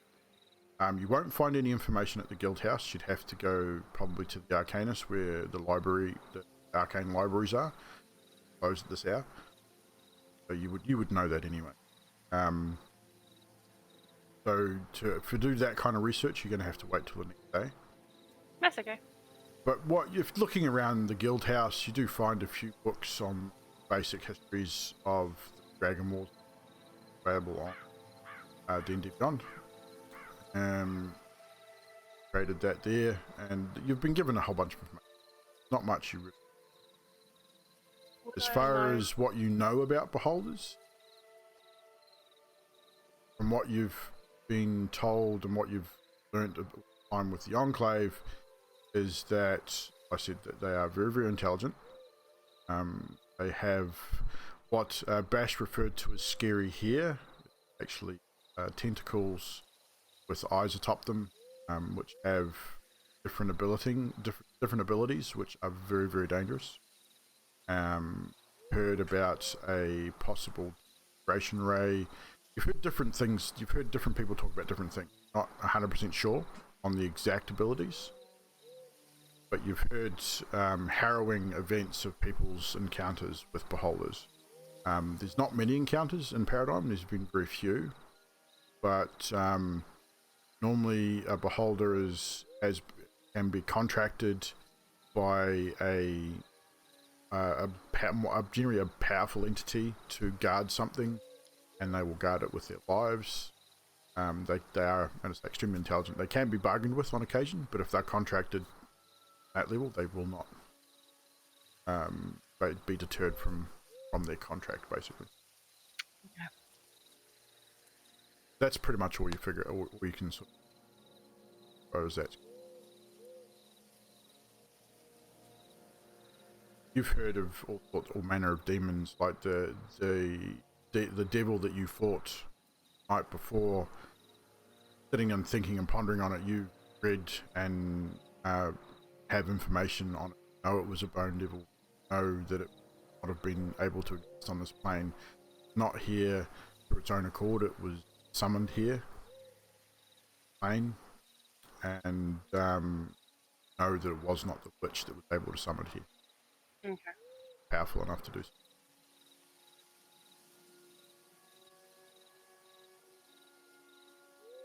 Fiona, you going to remain in your room when you awake after your 4 hours? Yes, I only have an hour left to study Dwarvish, so I'll probably finish that. Finish that, okay. So with that, you'll gain proficiency in the Dwarvish language. So any intelligence checks or history checks relating to either Dwarvish history or Dwarvish language especially, you can proficiency bonus too. Alrighty. So with that, you all complete another long rest. The morning comes. The birds start singing. And a new day dawns. Het and Sadiq, your level of exhaustion has dissipated. We're now back at full capacity. Ready to go on your next adventure.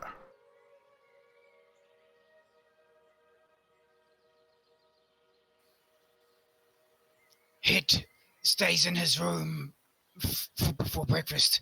He does not come out straight away. I will DM you what he wants to do, and you tell me what you want me to roll. Okay. Anyone else wanting to do anything specific before we start the next day? No.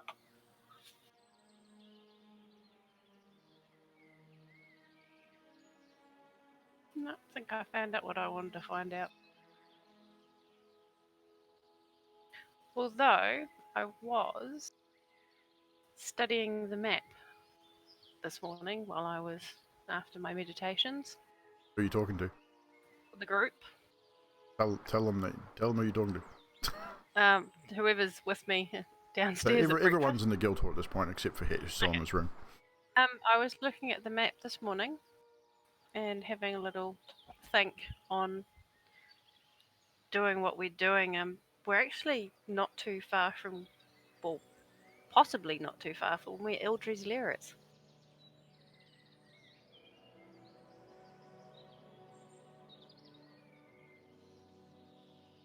Yes.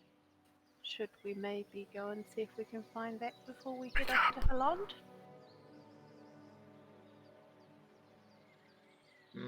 Or we go there after, because, we kind of need to go to this thing because we've been asked to go there. This is true.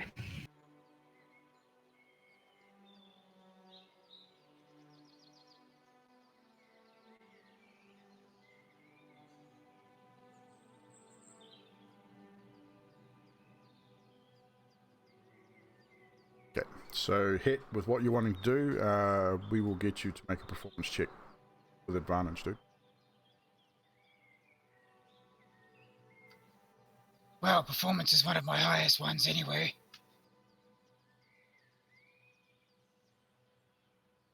Het usually performs very well. And Yellow she would know. Yellow would know. 25. 25. You succeed your task. It is exceptional. Het comes down from his room and he goes over to Fiona and he hands her a piece of paper that is rolled up, a larger sheet than normal, not just out of the notebook, but more like an A3 size, I guess. And he says, "Here, this is for you." Thank you. Then he proceeds to talk to, not Jeremy, the other dude, Seth. Seth, for breakfast. And Seth he's sort of sleepy-eyed, sort of yawns as he comes out of the comes out the same door. There's obviously sleeping quarters for him out there, which you guys discovered. Pretty much everything's out there that is set up for a servant's quarters, kitchen, supply room, which is stocked with certain supplies that gets restocked as things. And he sort of comes out, and sort of stretches and right, breakfast, I guess. What are we after for breakfast? What do you specialise in? Scrambled eggs, I guess. Got any bacon? Oh yes, his bacon is dry. Oh, he's all sorts of meats, dried meats, bacon, raw meats for Mr. Het, of course. Bacon and eggs? Fried, scrambled, poached, boiled. Oh, that you surprised me. Don't know if you want an egg surprise. Sort of grins sheepishly. Okay, your scrambled eggs were quite good last night. I'll go for those again. Anybody else? Just coffee. Coffee. So, Coffee. It will just have some dried meats, thanks. dried meats. So he The bacon and eggs sound good. He comes Plus back coffee. after about 15-20 minutes. Comes out with coffee first, big pot of steaming hot coffee in your cups. Then about 20 minutes later, he comes back with a few like a big bowl, scrambled eggs, big side platter of bacon as well, and some a platter of dried meats. And then retreats back to his kitchen. So, Fiela, do you have a look at what Het handed to you? Yes, I unroll the piece of parchment. Het, would you describe what Fiela sees? She sees it's all in black inks on white paper, but it's basically a black and white picture of a large deer with lots of pointy bits on its antlers standing in some forestry. It's the best he could do at the time. He was trying to take it from memory, but I guess from that performance check, it was pretty not too bad. It was pretty impressive. Fiela, I think even Het's description probably pales in comparison to what you actually see.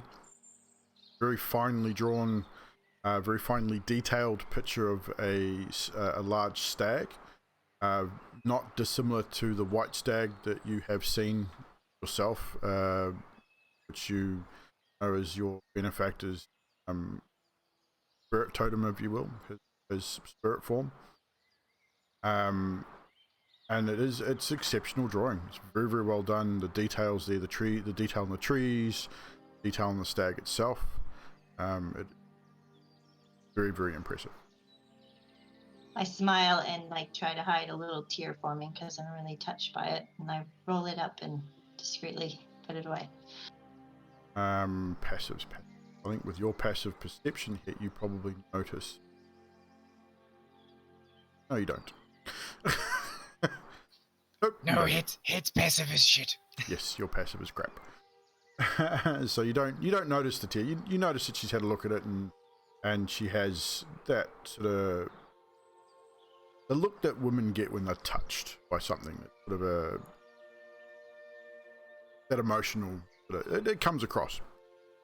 Hard to explain. Women. Ugh. Yeah, women. Jeez, I don't know. So you have your breakfast of scrambled eggs and bacon, coffee, dried meats, and make your plans for your travels.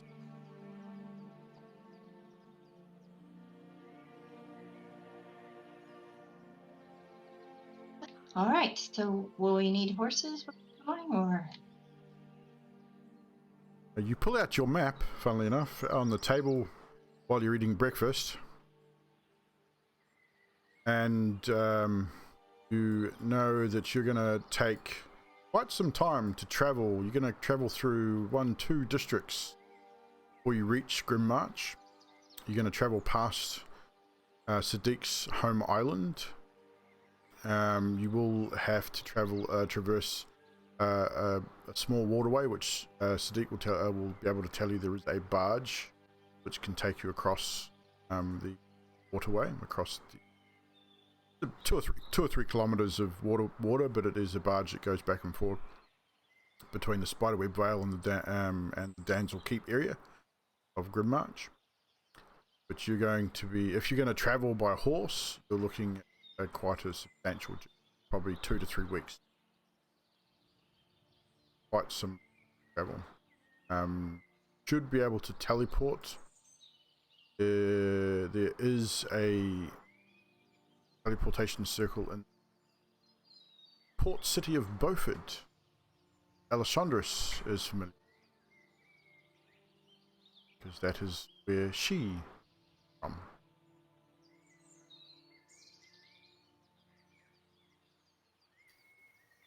I would imagine that Alessandris is probably a little bit apprehensive about traveling both Beaufort, although in this form probably not. Yeah, we could go there. Should we teleport with horses and a cart, maybe? Can we do that? I don't know. Have to ask. Can we do that? Don't ask me. I don't know. You know someone that would know. Yep.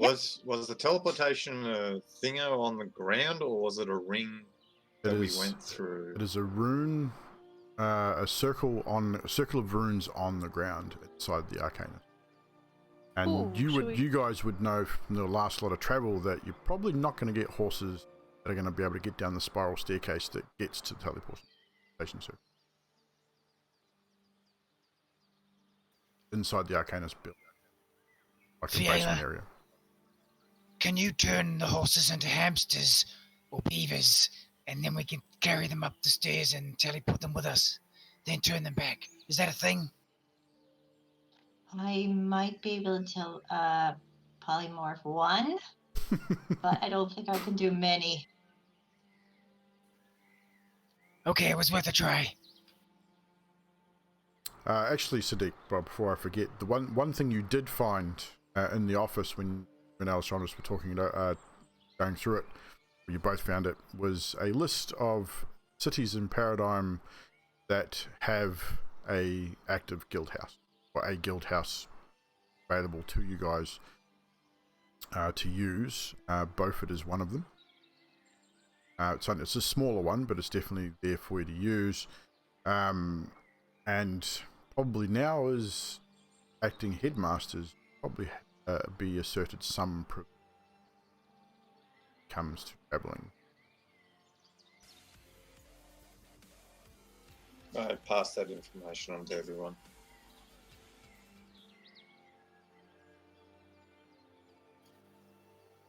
So maybe we can get them to organize some horses for us there when we teleport there, or get some close by to us at least. Yes, because I think that's one of the things the guild supplies horses. I don't know if they would have one that would suit you though, Ed. You have a particular type of horse that is required. Well, it's something you said a few days ago, Sadiq, about having a cart and maybe getting a couple of horses to pull a cart so some can rest and some can ride. I think was a absolutely brilliant idea. Maybe we look at something like that instead, where it won't matter my stature on the horse.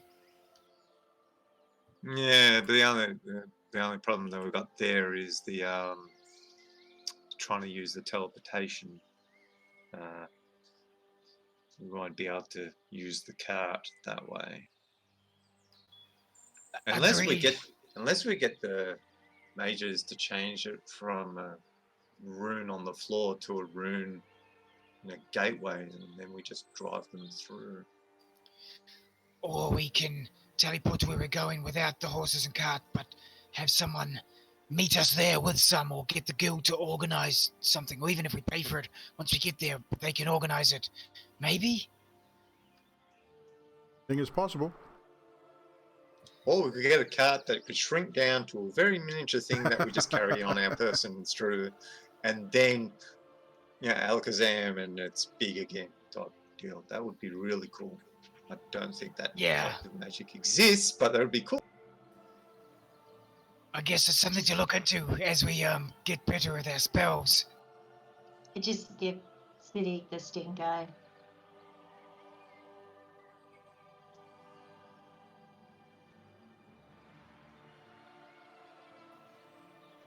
Do I notice the stink eye? I don't think Fiela's trying to hide it.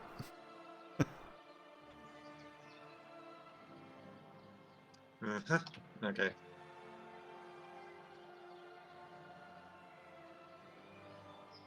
Do the rest of us notice this? Fiela, are you trying to hide it or are you making it obvious?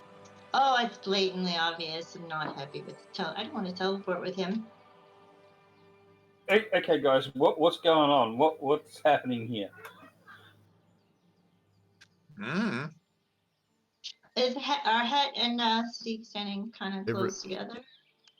I would say you're all standing and you're all standing around the table. You're all sitting at the table. You're eating your morning breakfast and discussing your plans, map laid out across the table. I'm going to look at Sadiq and go, does this ring any bells? I'm going to reach out my hand and choke Het on the neck.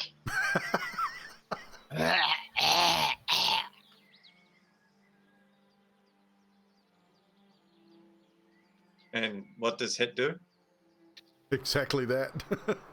Het is enjoying it, the little buddy's going. I look at Alli and I'm like, what? New mating ritual, maybe? I don't know. I let go, and I like, really, that was your advice. It was horrible advice. Why is that horrible advice? Because he submitted, but he thought I was out of my gourd.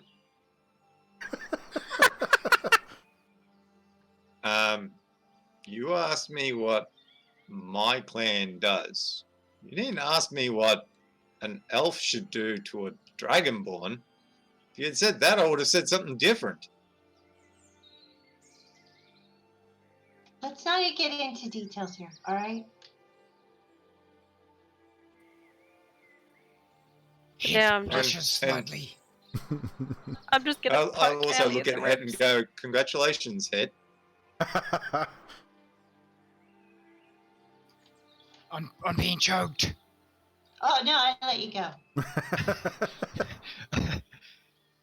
No, on the nuptials between you and Fiela.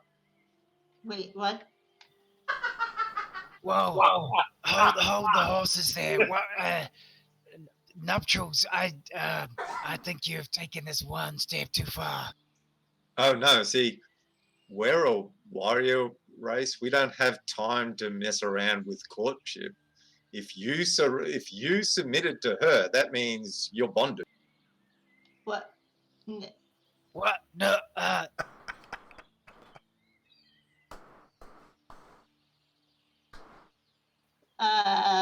Nari, would you back me up with some elvish stuff? I'm just sitting here chuckling to myself. It's okay. I'll look at them both and go, "Gotchas." I'm gonna polymorph Sadiq into a mouse. Is there a save for that if he's unwilling? I think there might gotta be. go to my sheet real quick because I got it this time. Let's have a quick look. I've got your sheet as well, so we have a quick look at polymorph here. It's a high level spell. So, okay, wisdom save. So make a wisdom saving throw if you're not willing. I'm assuming you wouldn't be willing to be turned into something.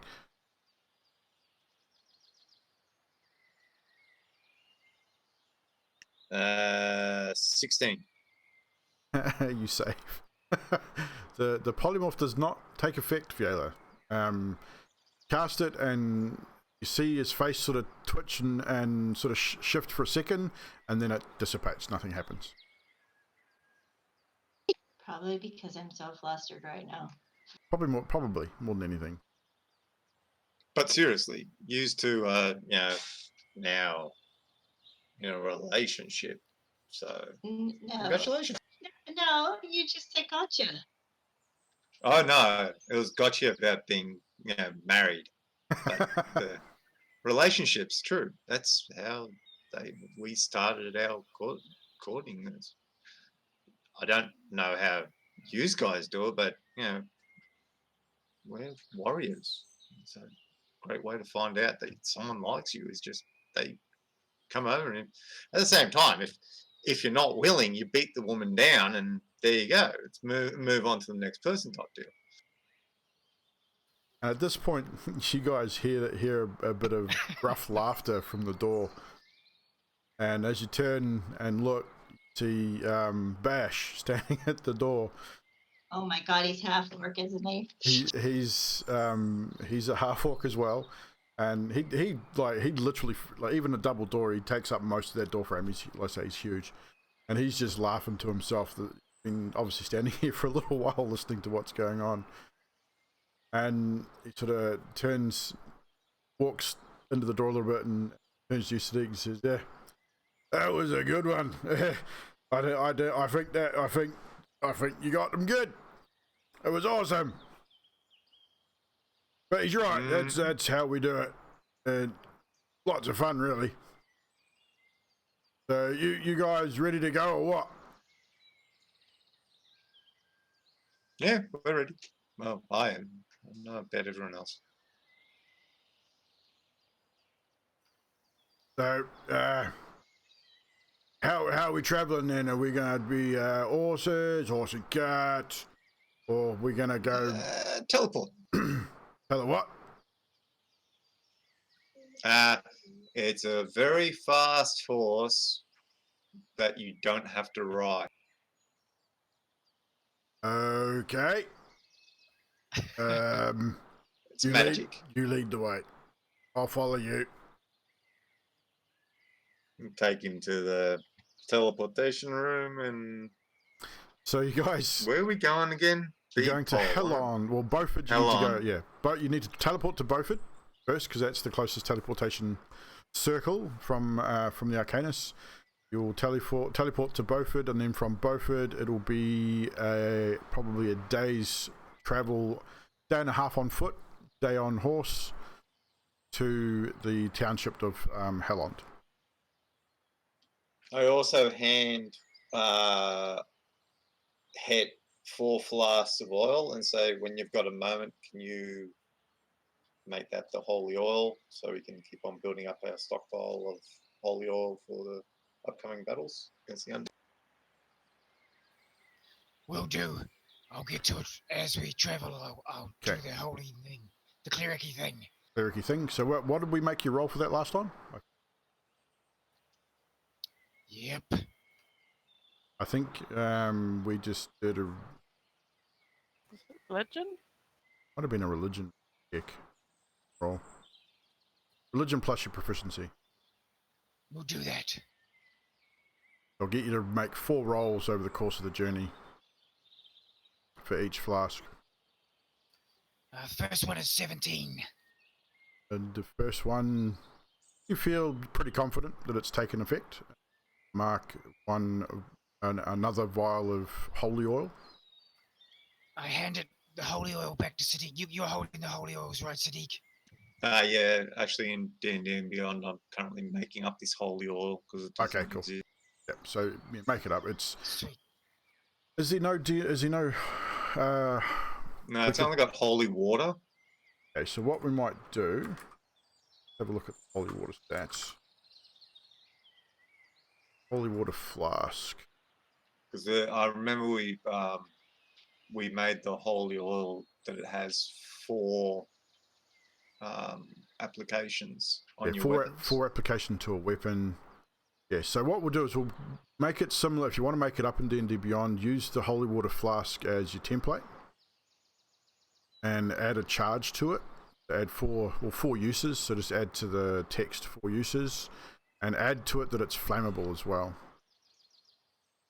And if thrown and ignited, we can make the damage a 46 radiant damage. Yeah, pretty much what I've got here is I grabbed what holy water is, and I've just modified it, saying that if you throw it and it impacts, it uses all 4 charges. Okay, when that you works. coat your weapon with it, it does 1d6 instead of 2d6. Yep, I'm But happy with that. if it's the full, it's normal 46 radiant normal. Yeah, if you throw it and you use all 4 charges, 46 radiant for the damage on that for anyone that's caught in it. That'll be a holy fire. And flammable. Yep. Holy fire. I'm happy with that. That's cool. So with that, that's your first flask. Yeah, you can do that at any time you like. Together, just chime in whenever you feel the need. You've got an hour. It's going to take you an hour to get to the Arcanist from where you are, at least an hour and a half, and then you're going to have time after that as well. So, up to you. Just chime in whenever you want. Oh, you already did? Oh, I missed it before. Cool. My bad. All right. So, is there anything else you want to do before heading out to the Arcanist to teleport? Hit just wanted to say to you all that Hit is wanting to make some enchantments, and it's going to cost a bit. So if we are able at some stage to get some money from our work or jobs, Hit will take his cut from now on. He doesn't normally take his cut. I don't know if you recall. He leaves it behind, says group loaded, but he would like to start taking his cut again if we can. How much is it going to cost, Hit? Hit would be looking around the 2,500 gold pieces, roughly. What's in the party funds? Just We over have- 1,000, isn't it? Keep going. Your party funds have gotten quite substantial. We have 1 diamond worth 100 gold, another diamond worth 500 gold. We have 2 obsidians, 10 gold each. One agate, 10 for 1 gold. That doesn't include the 3 silver or the 2,725 gold we have. Okay. So I could possibly take it out of party funds? I think so. Okay. Well, 2,700 would just about be. Well, if Hit takes 2.5, that's nearly all gone, right? And your point being? Well, Hit would rather we earn some more before we delve into that. That party funds is definitely more for horse and cart and things like that, and maybe if we get hungry and we need group feeding while we're out. But Hit would just mention that as we collect money, if we can split up a little bit for Hit, that would be lovely. That also doesn't include the 2 platinum, 242 gold, and 3 silver I have on me. That is good to know. We will keep a track. Hit does not want to spend all the party funds on himself. What are you actually going to do with that amount of money, Head? Hit's just going to make Hit a more effective weapon, machine, killing device, if you know what he means. Kind of important, really. Well, I think that's what the party funds are there for. Also, we do have this contract, and I pull out the contract for the mines. Dwarven miners. I think it was, the Dwarven miners. And I go, this seems to be paying pretty good, so we can always have a look at this as well. Excellent. That sounds like a plan. Just because we're the guild leaders doesn't mean we can't actually take the good jobs. Any good reason to take the good jobs, I'd say.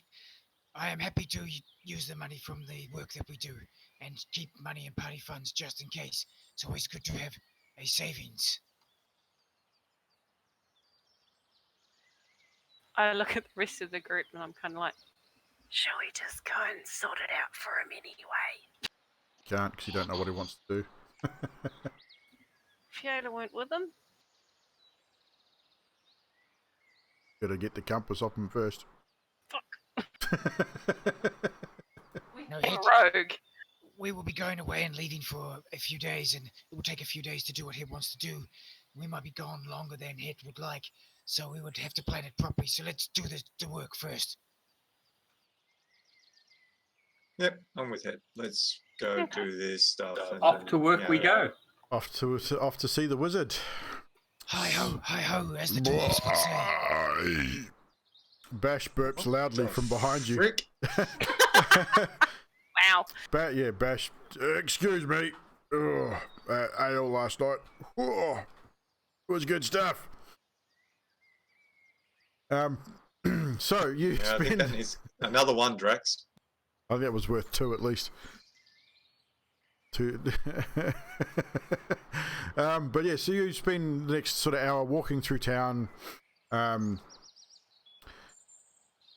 towards the Arcanus. When you get to the Arcanus, Thorfey is there to greet you as you enter the room.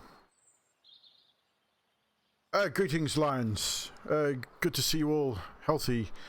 Coram informed me of the incident at the guild house, and you'll be happy to know the wards are now in place to help protect against that kind of behaviour happening again, as is the wards around the city. We've had mages working around the clock to keep these wards in place to try and stop Kosis and his minions from entering this city for as long as we can anyway. And I understand you are wanting to head out to Grimmarch. Are you requiring teleportation services once again? That is correct. But before we head off, could I get this battle axe identified? The battle axe. Oh, We got it identified. It was identified, we? was it not? Actually, no, Yeah. it wasn't. No, it wasn't. No, it wasn't. No, it wasn't. You're quite right. No, because it was Detect magic was cast on it, but it wasn't identified. no, because I could have sworn we got that identified at the same time we got the sword and the flask identified, and it was. I forgot. Yeah, it's something or other, but no one uses a battle axe in the party. Was it so it's kind of was it the berserker axe? Get the feeling. No, there's something else. Started with V. Oh crap, I can't remember now. But I could have sworn we've already had that identified. Hang on, I will find out. I would have put it in my notes somewhere.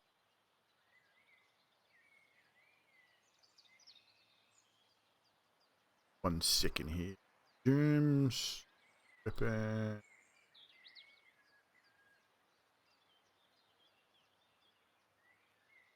Because I remember that the guy who identified it did it in a special way. It actually floated in front of him instead of That's just touching right. it. I think it might have been just a vicious battle axe. That's it. Though, we do have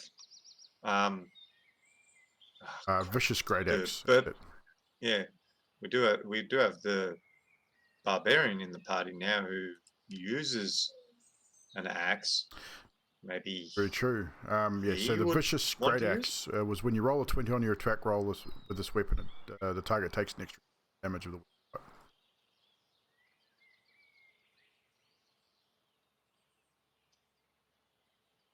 So yes, Alessandro, it was identified as the vicious great axe. Cool. Give it to the barbarian. So you turn and take the axe out of the bag of holding, which Bash sort of looks at you and goes, "Well, that's a cool bag. How does that thing work?" Hop in it and find out. I like your axe. That's almost as big as mine. Alli, he's checking out your axe. All yours. yeah. Do you want to use it, Bash? Oh, it's a little smaller than this one, but...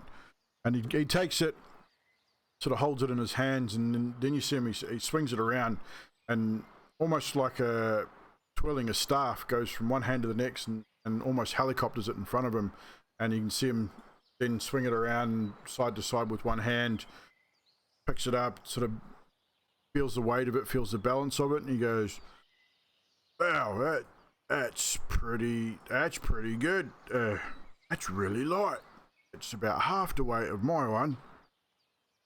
Sure, thanks very much. I'll give it a go." So he then hands you, Alessandros, his axe. "You might as well put this one in that fancy bag of yours, if you don't mind. Make a strength check as he hands it to you." I was waiting for that.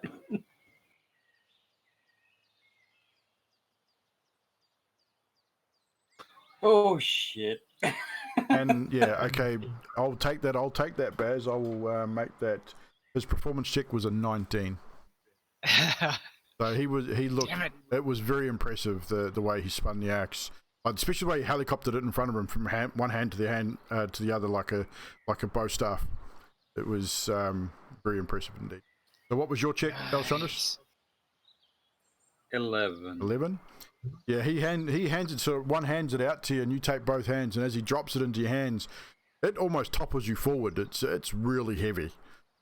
It doesn't knock you over, but you sort of had to correct yourself really quickly for it to not topple you forward with its weight. You're actually quite surprised at how heavy it is. You can sort of see now why he's probably as big as what he is if he's been swinging that thing around for some time. I gingerly slide this battle axe into the bag. And it fits into the bag it's probably just at the maximum length of something you can get in there. It's a massive axe. And yeah, Bash is just amazed at this fancy bag that they're able to fit these things in there. Sort of watches you as you do it, sort of wide-eyed. And then, so as you guys walk it, every now and again, you sort of hear this from behind you as he's pulling the axe out and swinging it around. He's really impressed with how the weight of this thing, how it's so light. So you do reach the Arcanus. Thorfinn asks you if you're after teleportation. Say yes, and he leads you to a familiar room, descend the spiral staircase into the chamber of portals, and he asks where you need to go. I believe it was Beaufort. Yeah, Beaufort. Also going to ask, Forfy, if we got a cart, does he know of a way that would be able to get the cart to be transported with us, or transported to the same spot that we would be going, type deal? He sort of he looks at you sort of quizzically and says, "Well, you understand that, I mean, we can't really get a cart in here. I mean, there are ways of shrinking it, but that takes a substantial amount of magical power. You can probably just hire a cart from any livery for probably less than a couple of silver a day, if that. I mean, you can probably buy one at any town for a couple of gold. They're not expensive. Really looking at horse and cart for travelling." We're thinking about getting it decked out, especially and all that. Yeah, we're thinking about, it'd be more like a gypsy wagon type deal. I mean, there are ways of teleporting it, of course, but that is not something we would do for free. I mean, a teleportation circle is one thing, but teleporting a group and their belongings, large objects such as horses and carts or caravans and such, would take substantially more power and would cost. We could figure something out, I'm sure, but it definitely cost. There's nothing you could do, like don't have a scroll of shrinking or anything? Young elf. As I said, these are strong magics, and they take time to prepare and cast, and cost a lot of regions to cast such a spell. It's not something we can do freely and cheaply. You'd be better off. I mean, I say we can potentially look at that in the future if you're looking at a more permanent way of traveling. But as I said, it will cost. These teleportation circles are specifically designed for people and things attached to them. Would it be easy enough to send a message to where we want to go to see if somebody could have it organised for us before we get horse and cart? I mean, not the spells. Beaufort's teleportation circle, there is a mage there, of course. Have a mage at every teleportation circle across the realm. Can definitely send a message forward to have horses and a cart available to you. Again, it would cost you, but it'd definitely be there for you. That would work, wouldn't it, guys? We can more than happily do that for you. You will speak to the mage. Will be receiving you at the other end, of course. Will be a mage by the name of Herald, Heraald.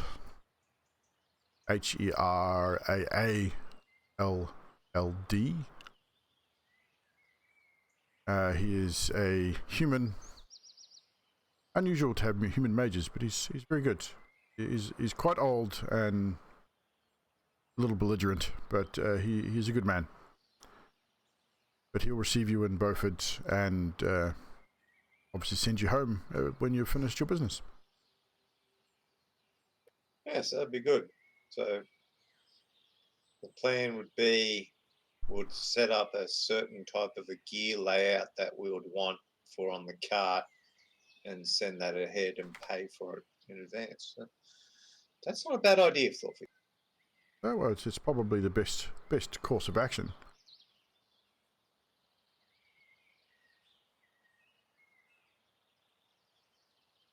Alright, so can you please activate the portal and we'll be on our way. Not a problem. Yeah, prepare yourselves. And he goes through the ritual that you've all been through several times before. The runes all light up, and you all step forth one by one in that 6-second window and are all instantly transported and are now reformed or reappear in a similar chamber. A little brighter. There's a sort of like a stained glass window above, and standing there waiting for you, hands inside his robes, like he's got big flowing mage's robes with big arms, and his hands are inside, and he's sort of just standing there. An elderly gentleman, probably in his 60s, long silvery hair, human, got a long white beard as well, and as you all come to your senses and realize that you're transported, he says, "Oh, hurry up, come on, haven't got all day. I have things to do. Follow me."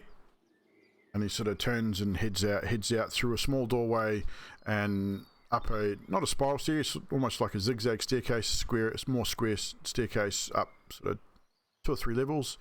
You come into the Beaufort Arcanum, which is a lot smaller. It looks like probably a single-story place. It's got a few doorways off the main area, which you'd assume probably libraries and study areas.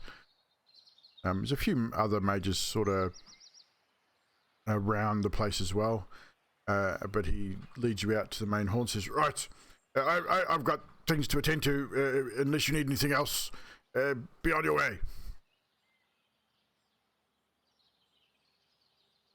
All right. Happy fellow. And he turns and leaves abruptly through one of the rear doors. So you are now find yourselves in the township or small city of Beaufort. What you immediately see is as you leave the Arcanum building, is you are in the Arcanist ward of the town. Bring up my map here. This is another port town.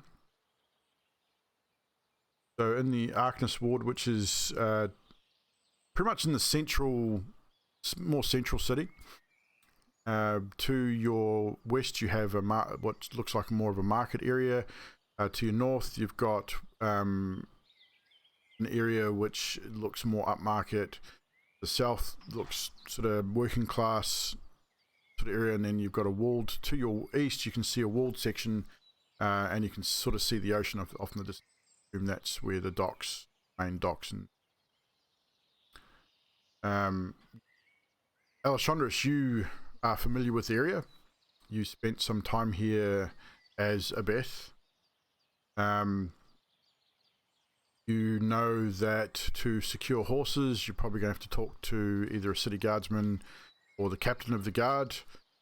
You also are aware that one of the best blacksmiths in the land resides here. Potential magical armor and weapons can be acquired there, but also the best steel paradigm is also available. I'll let the group know all this. Reasonable inns too. You sort of tell them that the inns here are pretty good. Like you've got one in the Scoundrels Pub, which is a pretty rundown common inn, but it's got some pretty good food. You're looking for people of less than lawful skills, that's probably where you'll find them. The Broken Thorn is probably the best inn in town, which is not far from the guild hall, the small guild building that is here for you guys. In the Dale ward is where you'll find the city barracks. You also let them know that in Beaufort there is a large shrine to the god Helm, the god of protection, which, as you all know, was Namaris's deity to begin with. You also have a dwarven inn here called the Bloody Dagger. Mainly dwarves go there, but on occasion other people have gone to that inn, but generally the dwarves pretty much keep to themselves, but they're well known for having information about surrounding areas. In the market district, you have obviously typical markets, your basic shops and things like that. You also will find the war merchant, which is in Unicorn's Burrow. This is the blacksmith that supposedly has the best collection of weapons, armor, and population about 5,000 people in this area. Predominantly human, some halflings, some dwarves, a few elves scattered around as well. Where do you wish to go first? I'm going to look at Het and go, okay, well, Alli says that we need to see the guard about horses. So, Het, if you'd like to come with me, we'll go get the horses because you have Good a idea. certain need. The rest of yous, mosey on around. I'm tempted to go to this weapons merchant. Go to the weapons. Yeah, I'll follow suit. Okay. Would that be where I find a better longbow with more damage? Your bow is pretty good. Okay. But you could potentially find another. I mean, you don't know what you're going to find that you could ask. No, ask. It'll definitely have. I might have to save a bit longer. But you could, like I say, you I'm can going to ask. find out. Anything is possible in the paradigm. So who's They going might, where? They might have a 50-pound crossbow. No, composite longbow, +2. So who's going where? Het and Sadiq? Guards? Guard? Yeah. city guard, and also try to organise like a cart, because I really like this idea of being able to, instead of setting up camp, we just sleep in the bloody cart. Hit a breeze. Good idea. So you'll need potentially for horses and maybe a cart as well, but there'll be a livery / stable where that stuff can be purchased also. We might have to get some cash funds off Alli to make sure we have some funds with us to pay for the items. I hand him. I hand him 1,000 gold. So Fiona, That are works. you going with Alessandros and Ari? I'll go with the girls. Boy, girl. Okay, so Alessandros, Yanti, or Fiela, and Anari, you are going to go check out this blacksmith. And Sadiq and Het, you are going to head to barracks firstly, and then possibly to the livery to try and secure horses and serviceable wagon or cart that will serve your purposes. So first things first. Just a question. What's Bash doing? Bash will probably go with the boys. He'll follow. He kind of sees Sadiq as a bit of a leader, I think, somewhat. So he's going to follow you guys. So with that, we separate the party. We will go with the boys first, and then finish up with the girls, and we'll probably end here because we're getting close to our time, about 10 minutes out. So, you boys, you head.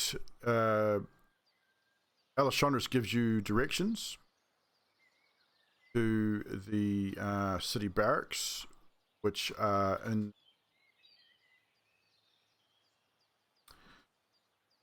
Yeah.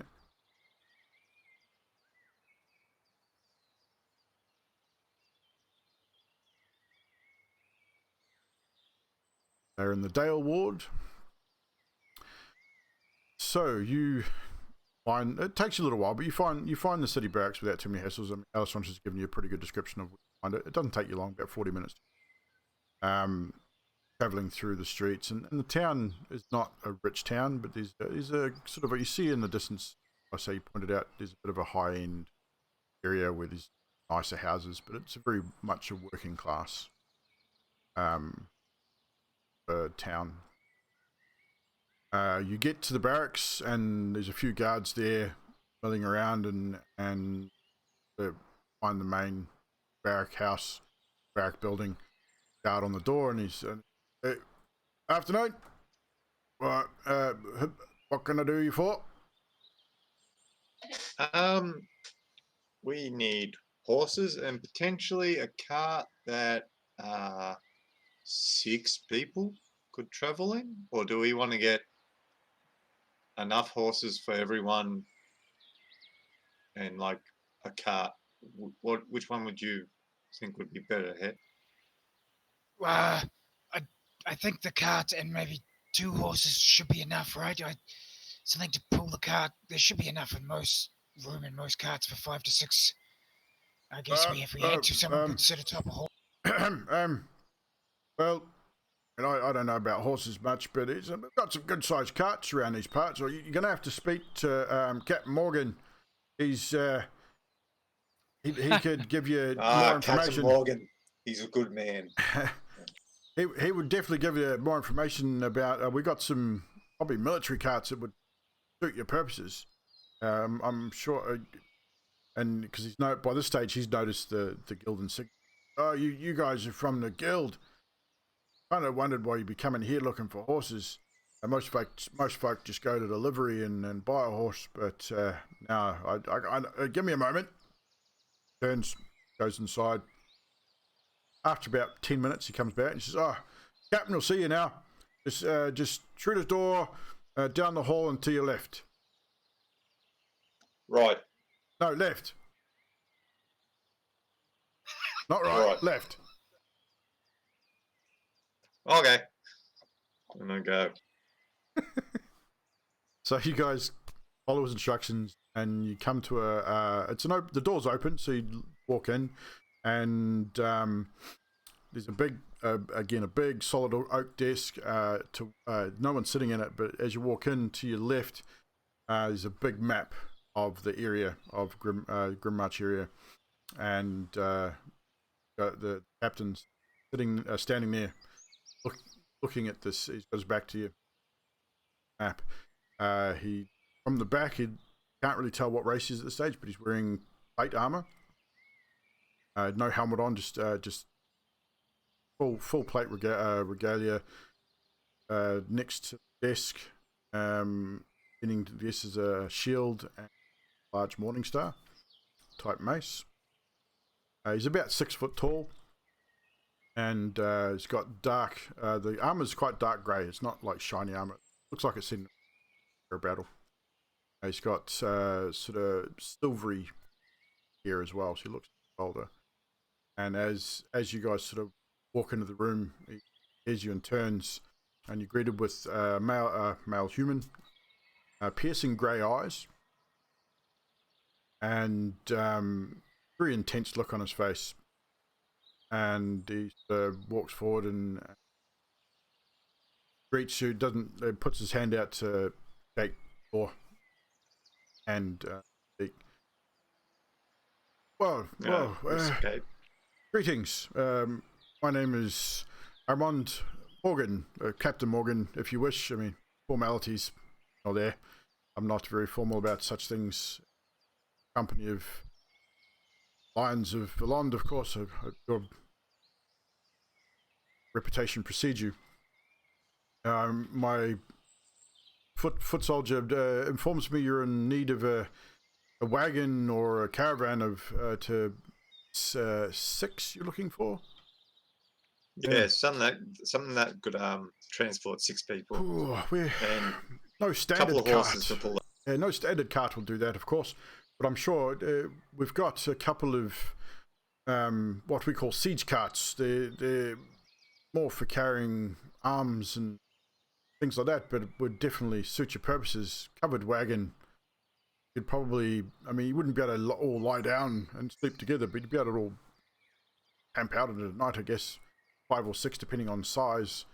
If they're all your size, he points to you, Het. If they're all as big as you, it might only fit 4, but... Oh no, Het is our biggest member. Actually, Bash is... Yeah. I think I'm a bit bigger than Mr. Het, Mr. Sadiq, but I'm quite happy to sleep outside, to be honest. I like sleeping under the stars. That would mean you get left behind, though, Bash. The idea is we can travel and sleep. It's a little. You may have to comprehend this. We could drag your sleeping bag behind the cart, but if you are in the cart, you can move and travel together. I was kind of thinking when the cart stops. I understand that carts move, and I got to be on it to move with you fellas, but I'm just talking about if we're going to stop and you're going to sleep in the cart, I can... Okay. Nah, see, we have elves, so the idea would be that because the elves only need 4 hours of rest, where we need 8, they can travel through the night, which also makes us a harder target for our enemies during the night. Right, you are? Exactly. All right, Mr. Sadiq, I'm down with that. And we've upset some pretty powerful individuals. Yeah, Captain Morgan sort of is kind of snickering him to himself with the conversation a little bit. Well, yes, well, this wagon will definitely suit your purposes, and I'm quite happy for you guys to take it without charge, as long as you need it. I said your reputation precedes you, and you are doing good work, and hopefully here to aid the township to the north, Helonde. As I understand it, we sent word to Helonde that Helonde had been overrun by all manner of things. The few survivors that have made their way here speak of demons and undead things. Most of them are just ramblings. They were pretty well scared, and it's not a well-off town. It's more of a working-class town, but it is a hub for the all of Grimmarch. A lot of our local trade travels through there and comes from there, the farmland. So it is kind of imperative that we do something I sent a detachment there a week ago. Only 2 made it back, and one then died soon after from his wounds. The other mind is broken. Unfortunately, and he wouldn't be able to give you any information. Are there any survivors still here that would be able to like talk to try to Unfortunately, get a handle on? most that have returned from town of their minds are no longer their own. Ramblings mostly of zombies, skeletons, demons. Not much comprehensive information. What I can give you though is obviously Helonde is a trade hub. From what we can determine from the guard before he died, was probably 20 to 30 entities have taken over the center of the town. A few sort of roaming here and there. Potentially some larger beings, not entirely sure whether they may have been ogres of some description. I'm not entirely sure. Definitely not alive. They looked wrong. And there's also been word that you are potentially hitting or needing to find things from the tomb. And with this, he looks visibly upset about talking about the Tomb of Horrors. That's to tell you, I urge you to, unless you absolutely have to, stay away from the tomb. That place is cursed. Not a place you really wish to be or around. Death there. And you can see almost tears welling up in his eyes as he looks at it. Pokes him back a little bit. Eventually, unfortunately, I think we're going to have to go there. So maybe not today, but eventually we will. If you must travel to him, then you must. But my daughter fancied herself a bit of an adventurer, and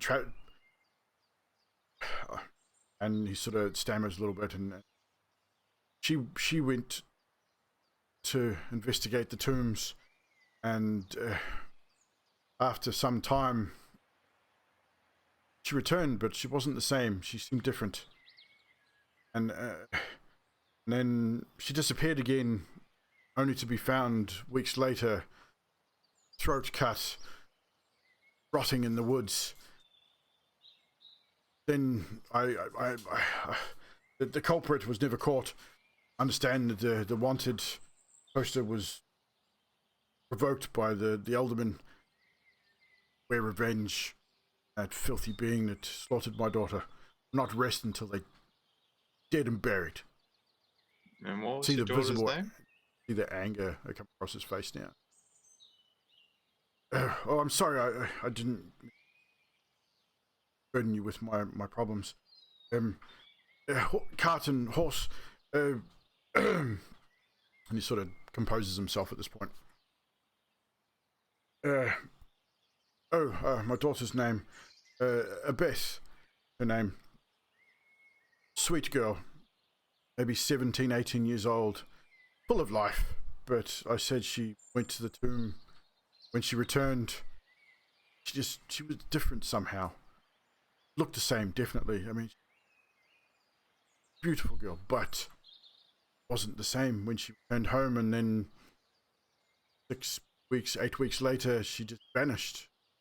And my guardsman found her in the woods,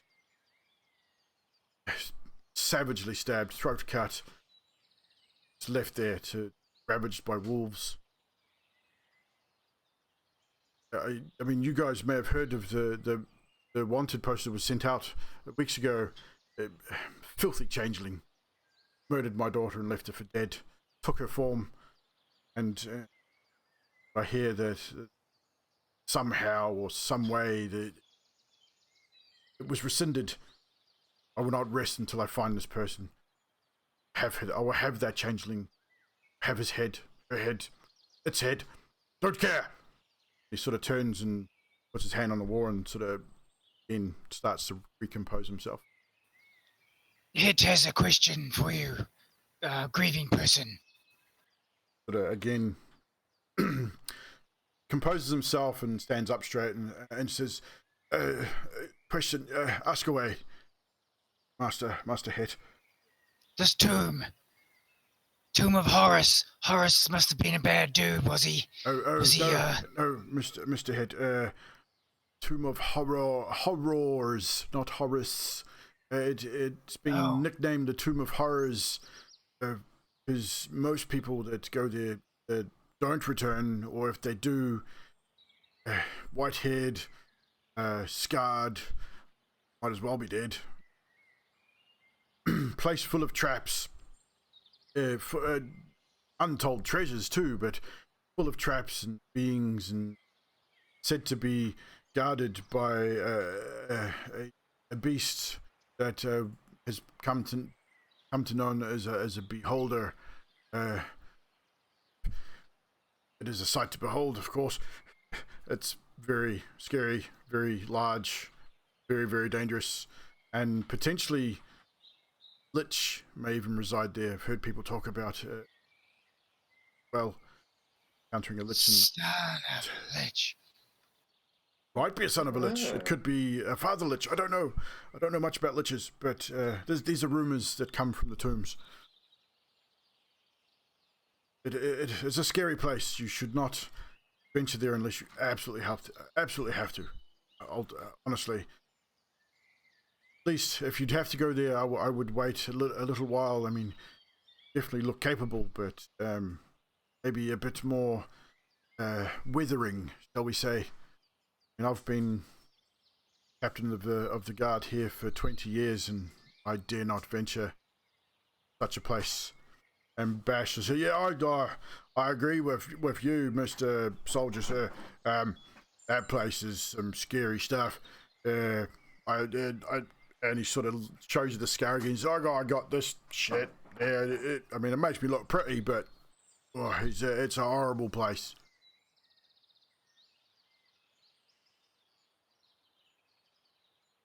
Yeah, well, eventually we'll go there, but I don't think that's going to be soon. I think we're going to go do this town, and got a couple of other things we have to tick off our to-do list before we go there. We're actually running overtime now, guys. So, so organise the cart, horses, and go. Captain Morgan Sumer says, "Well, I can have the wagon sent to the main gates and a couple of fine horses to draw it for you whenever you're ready to leave. You just let one of the guards know, and he will organise it for you.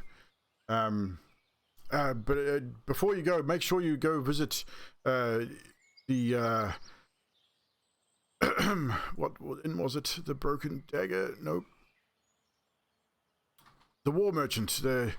My wife, she runs the War Merchant, finest blacksmith in all of the lands, and she has some very, very cool weapons and such there. If you are needing some such things, definitely go check out that. And also too, if you're looking for a place to stay, if you're not looking at the guild house, which you probably are, make sure you check out the Broken Thorn. Best inn in town. Fine ale and best roast deer, boiled pork, fine meats, and probably a range of raw meats for you too, Master Dragonborn, I'm sure. But definitely go check that out. I think our other companions have gone to check out the War Merchant right now. So. You will not regret it. Fine weapons and armor. I'm a little biased, but I'm a little biased myself, but of course, but definitely check it out. And with that, he bids you farewell. Take your leave, and if we're okay to carry on for maybe 20 minutes, we will switch over to the girls. Yeah, go for it. Now we meet the girls who have found their way to the War Merchant. Alessandrus, you would know the owner of the War Merchant, of course, because you were a part of their family for some time. In your new form, obviously you are not recognized by anyone in town. You do recognize faces that you have known walking through these streets, people you have spoken to, people you have helped while you were here. You find the front of the War Merchant is a simple blacksmith. Has a bit of a shop frontage, but it's you can see the smoke coming from the forge. You make your way in through the door. It's a bit of a cluttered shop. Weapons and armor sort of on the walls and on top of sort of tables to one side. Look, it's a little cluttered, but it's definitely these weapons and stuff out here look more common. Behind sort of a counter type deal, behind there's some more a shield and a couple of swords, bits and pieces.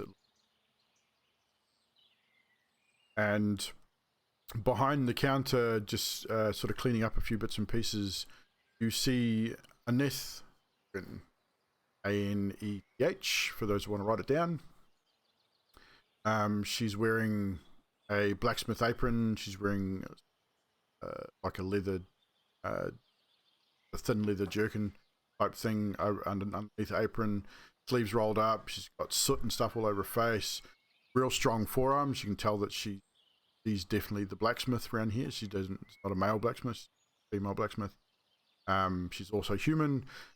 Dirty brown hair pulled back in a tight bun. Even though she's got a really dirty face, she can still reasonably attractive. She's probably in mid to late 40s.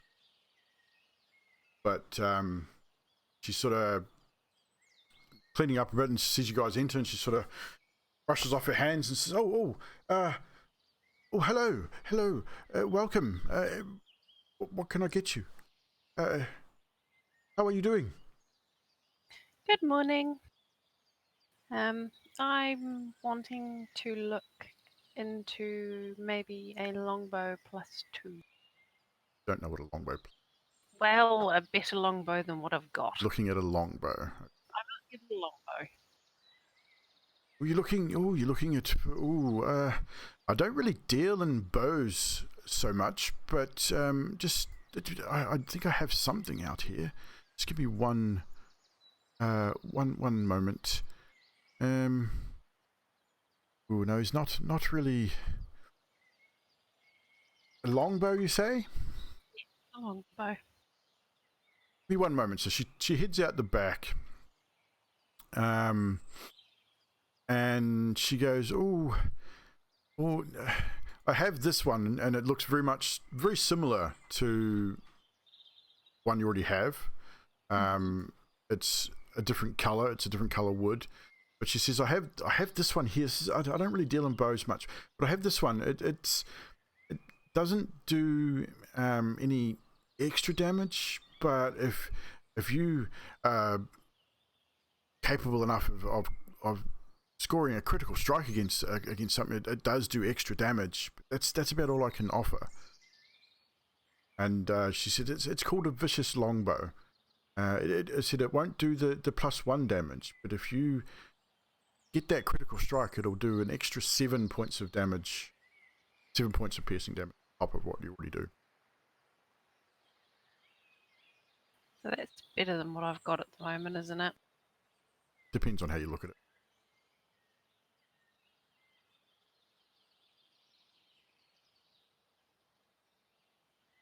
I am thinking, how much is it? Well, it is a fine bow, and it's made of dark grey wood, almost like an ash coloured wood. It is strung very, very well. It's very well made. You sort of pick it up and you draw the string, and it's got a real strong draw on it. Definitely, probably better made than the one you have. She goes, "Oh, that'll cost you around 500 gold pieces, dear. It's a fine bow." So if I have a longbow to sell you, She goes, "Oh, may I have a look?" Certainly. She sort of grabs it and she pulls the string. She said, seen a bit of action, hasn't it? Well, what I can do, if we wanted to trade this one in, I could do you the vicious bow for, let's say, say 350 gold pieces. Deal. So remove the longbow +1 and add the vicious. It's just called vicious longbow. Just be aware you will not get that extra +1 damage or to hit, but it'll give you that extra 7 damage for a critical strike. Is that all, my dear? Is that all you're after? Yep. Oh, pleasure doing business with you. Thank you. She turns to you, Alessandros, and to Fiala. She says, and what about you, young gentleman? What would you like to have a look at? What rapiers do you have? Rapiers. Ooh, rapiers. Fine weapon. Well, I do have. Ooh, I've got a few rapiers here actually. Rapier is probably one of my specialty weapons. My daughter, she loved to rapier. God rest her soul. Excuse me. We have. I have this one here. This one's a fine rapier, and she lifts it up out from under the counter, and she places it on the counter, and it's got again that dark sort of ash grey blade. It's the blade looks very dark. It's made from the orchrillium that comes from the Begilia mines, and it's been enchanted with a special enchant that it's called the Flame Tongue Rapier. As a bonus action, you speak its magic word, which you can set when you attune to it, and the flames erupt from the blade, and these flames will shed a bright light for 40 feet, and another 40 feet of dim light, while the sword is on fire, of course, does an extra 2d6 fire damage to any target it hits, and the flames last until you use a bonus action to remove the enchantment, or you drop it or sheath it. And it's awesome. I said my daughter loved to play with this weapon when she used to come into the forge. Excuse me. And you can see she's sort of fighting back the emotion of talking about her daughter as well. If you're interested in this one, this one's 1,000 gold pieces. This is a very fine weapon.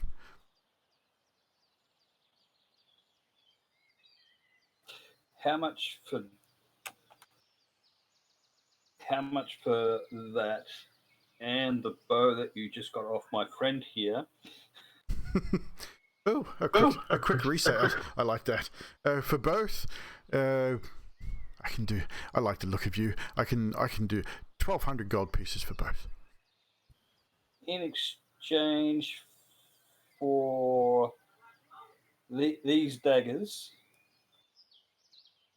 Daggers? Ooh, and which daggers are you handing over? The Windbane. The Windbane? Yeah.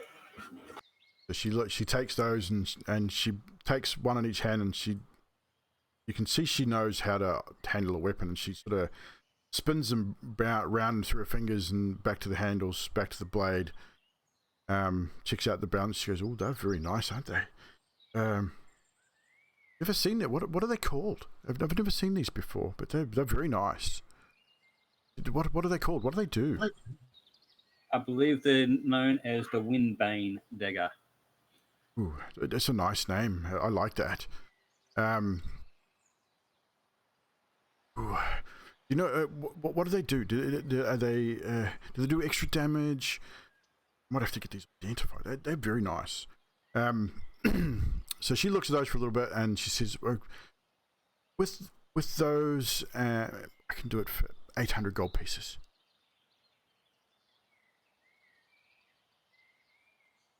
Sold. So mark off your Windbane daggers and replace it with the Flame Tongue Rapier. And you the can also have longbow plus 1. And you can have my longbow for nothing.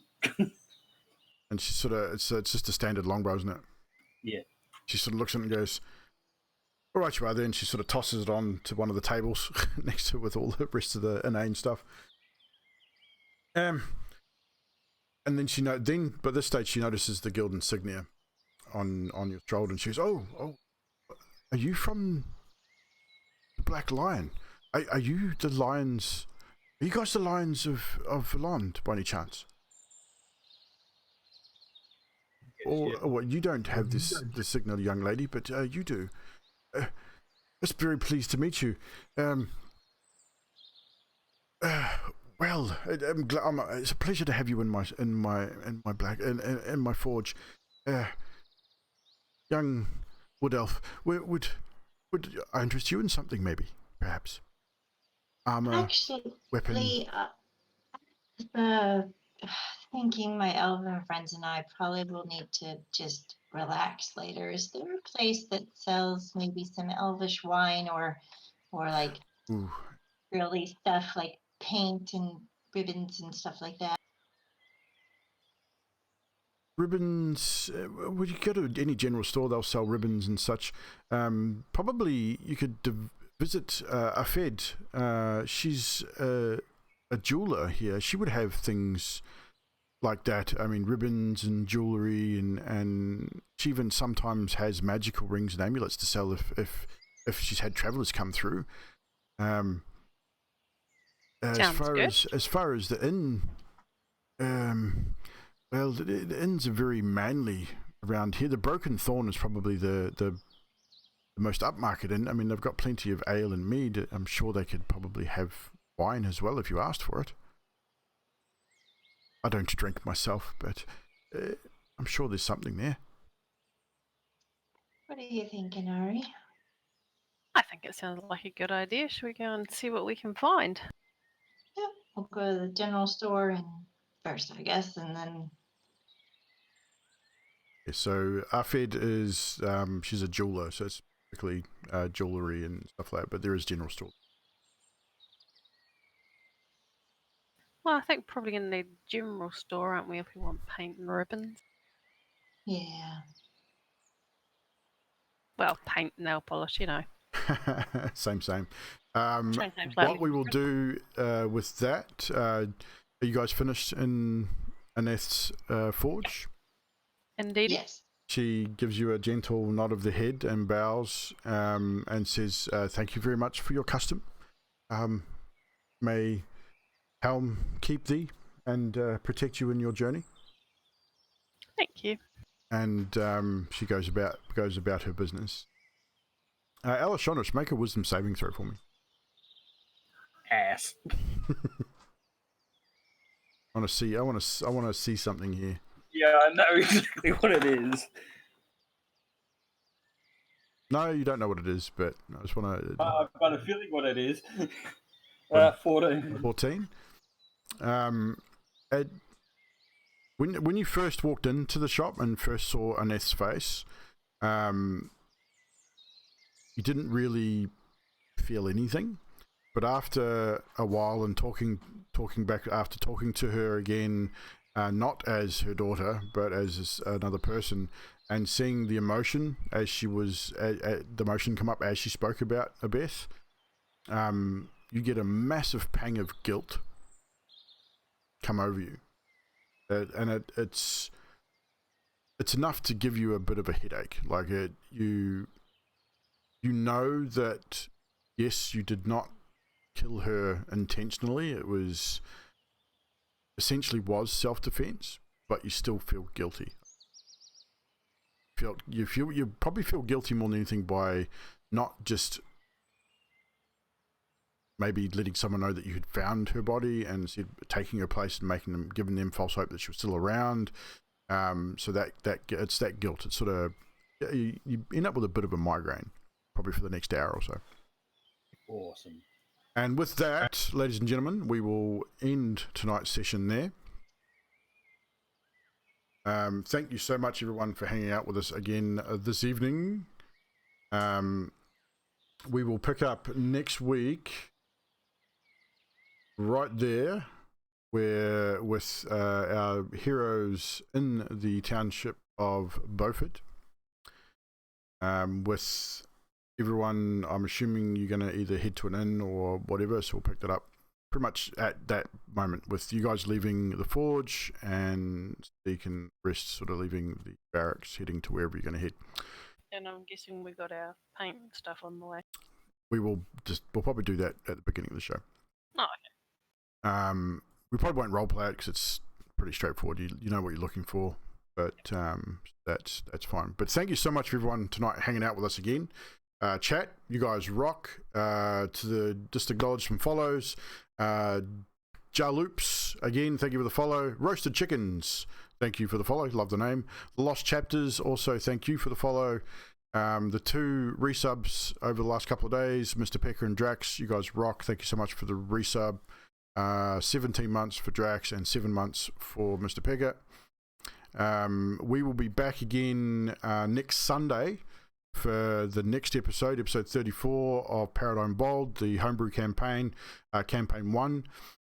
Campaign 2 starts on the 30th of April, OC time, so in New Zealand and Australia time, it starts on the 30th at 11 a.m. On New Zealand time. On the 29th, for those of you in the US or on that side of the world, it'll be afternoon/evening. I will be advertising start times and everything about a week out from the show, so keep an eye on the Twitter and the Discord. If you haven't got the Twitter or Discord, !social and !discord in the chat will give you all those details. Click on the button in the description if you're on the Twitch channel. !YT will give you the YouTube details. This VOD will be available on the YouTube on Tuesday. I'll upload it on Tuesday. All previous VODs are available there. Please go check it out. Please subscribe as well if you can. We're awfully close to getting that 100 subscribers, which will give us the custom YouTube URL, which will make it easier to find the YouTube channel. But yeah, so we're definitely looking for that. No scheduled gaming streams at this stage. I'm just gaming on stream when and if I feel like it. So again, keep an eye on the Twitter. Follow me on Twitter. Follow me on Instagram. Jump in the Discord. I'm always hanging out in the Discord and the Chillin' channel if I'm playing whatever game. I'm playing a lot of World of Warcraft at the moment on the Oceanic server of Remulus. So if you want to, on the Horde, if you want to come and hang out with us there. We're playing Classic. So it's we're having a lot of fun with that. There's a few of us doing that at the moment. But again, thank you, everybody. Stay safe. We should raid someone, shouldn't we? Let's see who's on. You got Lost Chapters playing D&D. Lost Chapters, those guys, we raided them last time, didn't we? Yeah. Oh, we raid them, did we? Yes, I thought I recognised the name. We raided those guys last time we played, and they've dropped us a follow, so that's all. So if they're playing again, we might go raid them again. Yeah, they were good. I hung out with them for about an hour or so, and it is a good show. Good characters. DM, again, first time DM, I think, and doing exceptionally well. The character of Adok, I really quite like. The guy that's playing Adok apparently is a professional actor. Oh, wow, okay. So we're definitely going to raid the Lost Chapters, guys. So if you haven't followed them already, make sure you do. They are playing the Curse of Strahd, which is a campaign we will be starting at the end of this month. So if you want to check out some Curse of Strahd stuff, go check out their campaign. They're doing very, very well, and they have a lot of fun doing it. Some awesome characters. So without further ado, we're going to end the show, go raid them, and we'll see you back here again, scheduled on next Sunday for the next D&D show, but keep an eye out during the week for some gaming.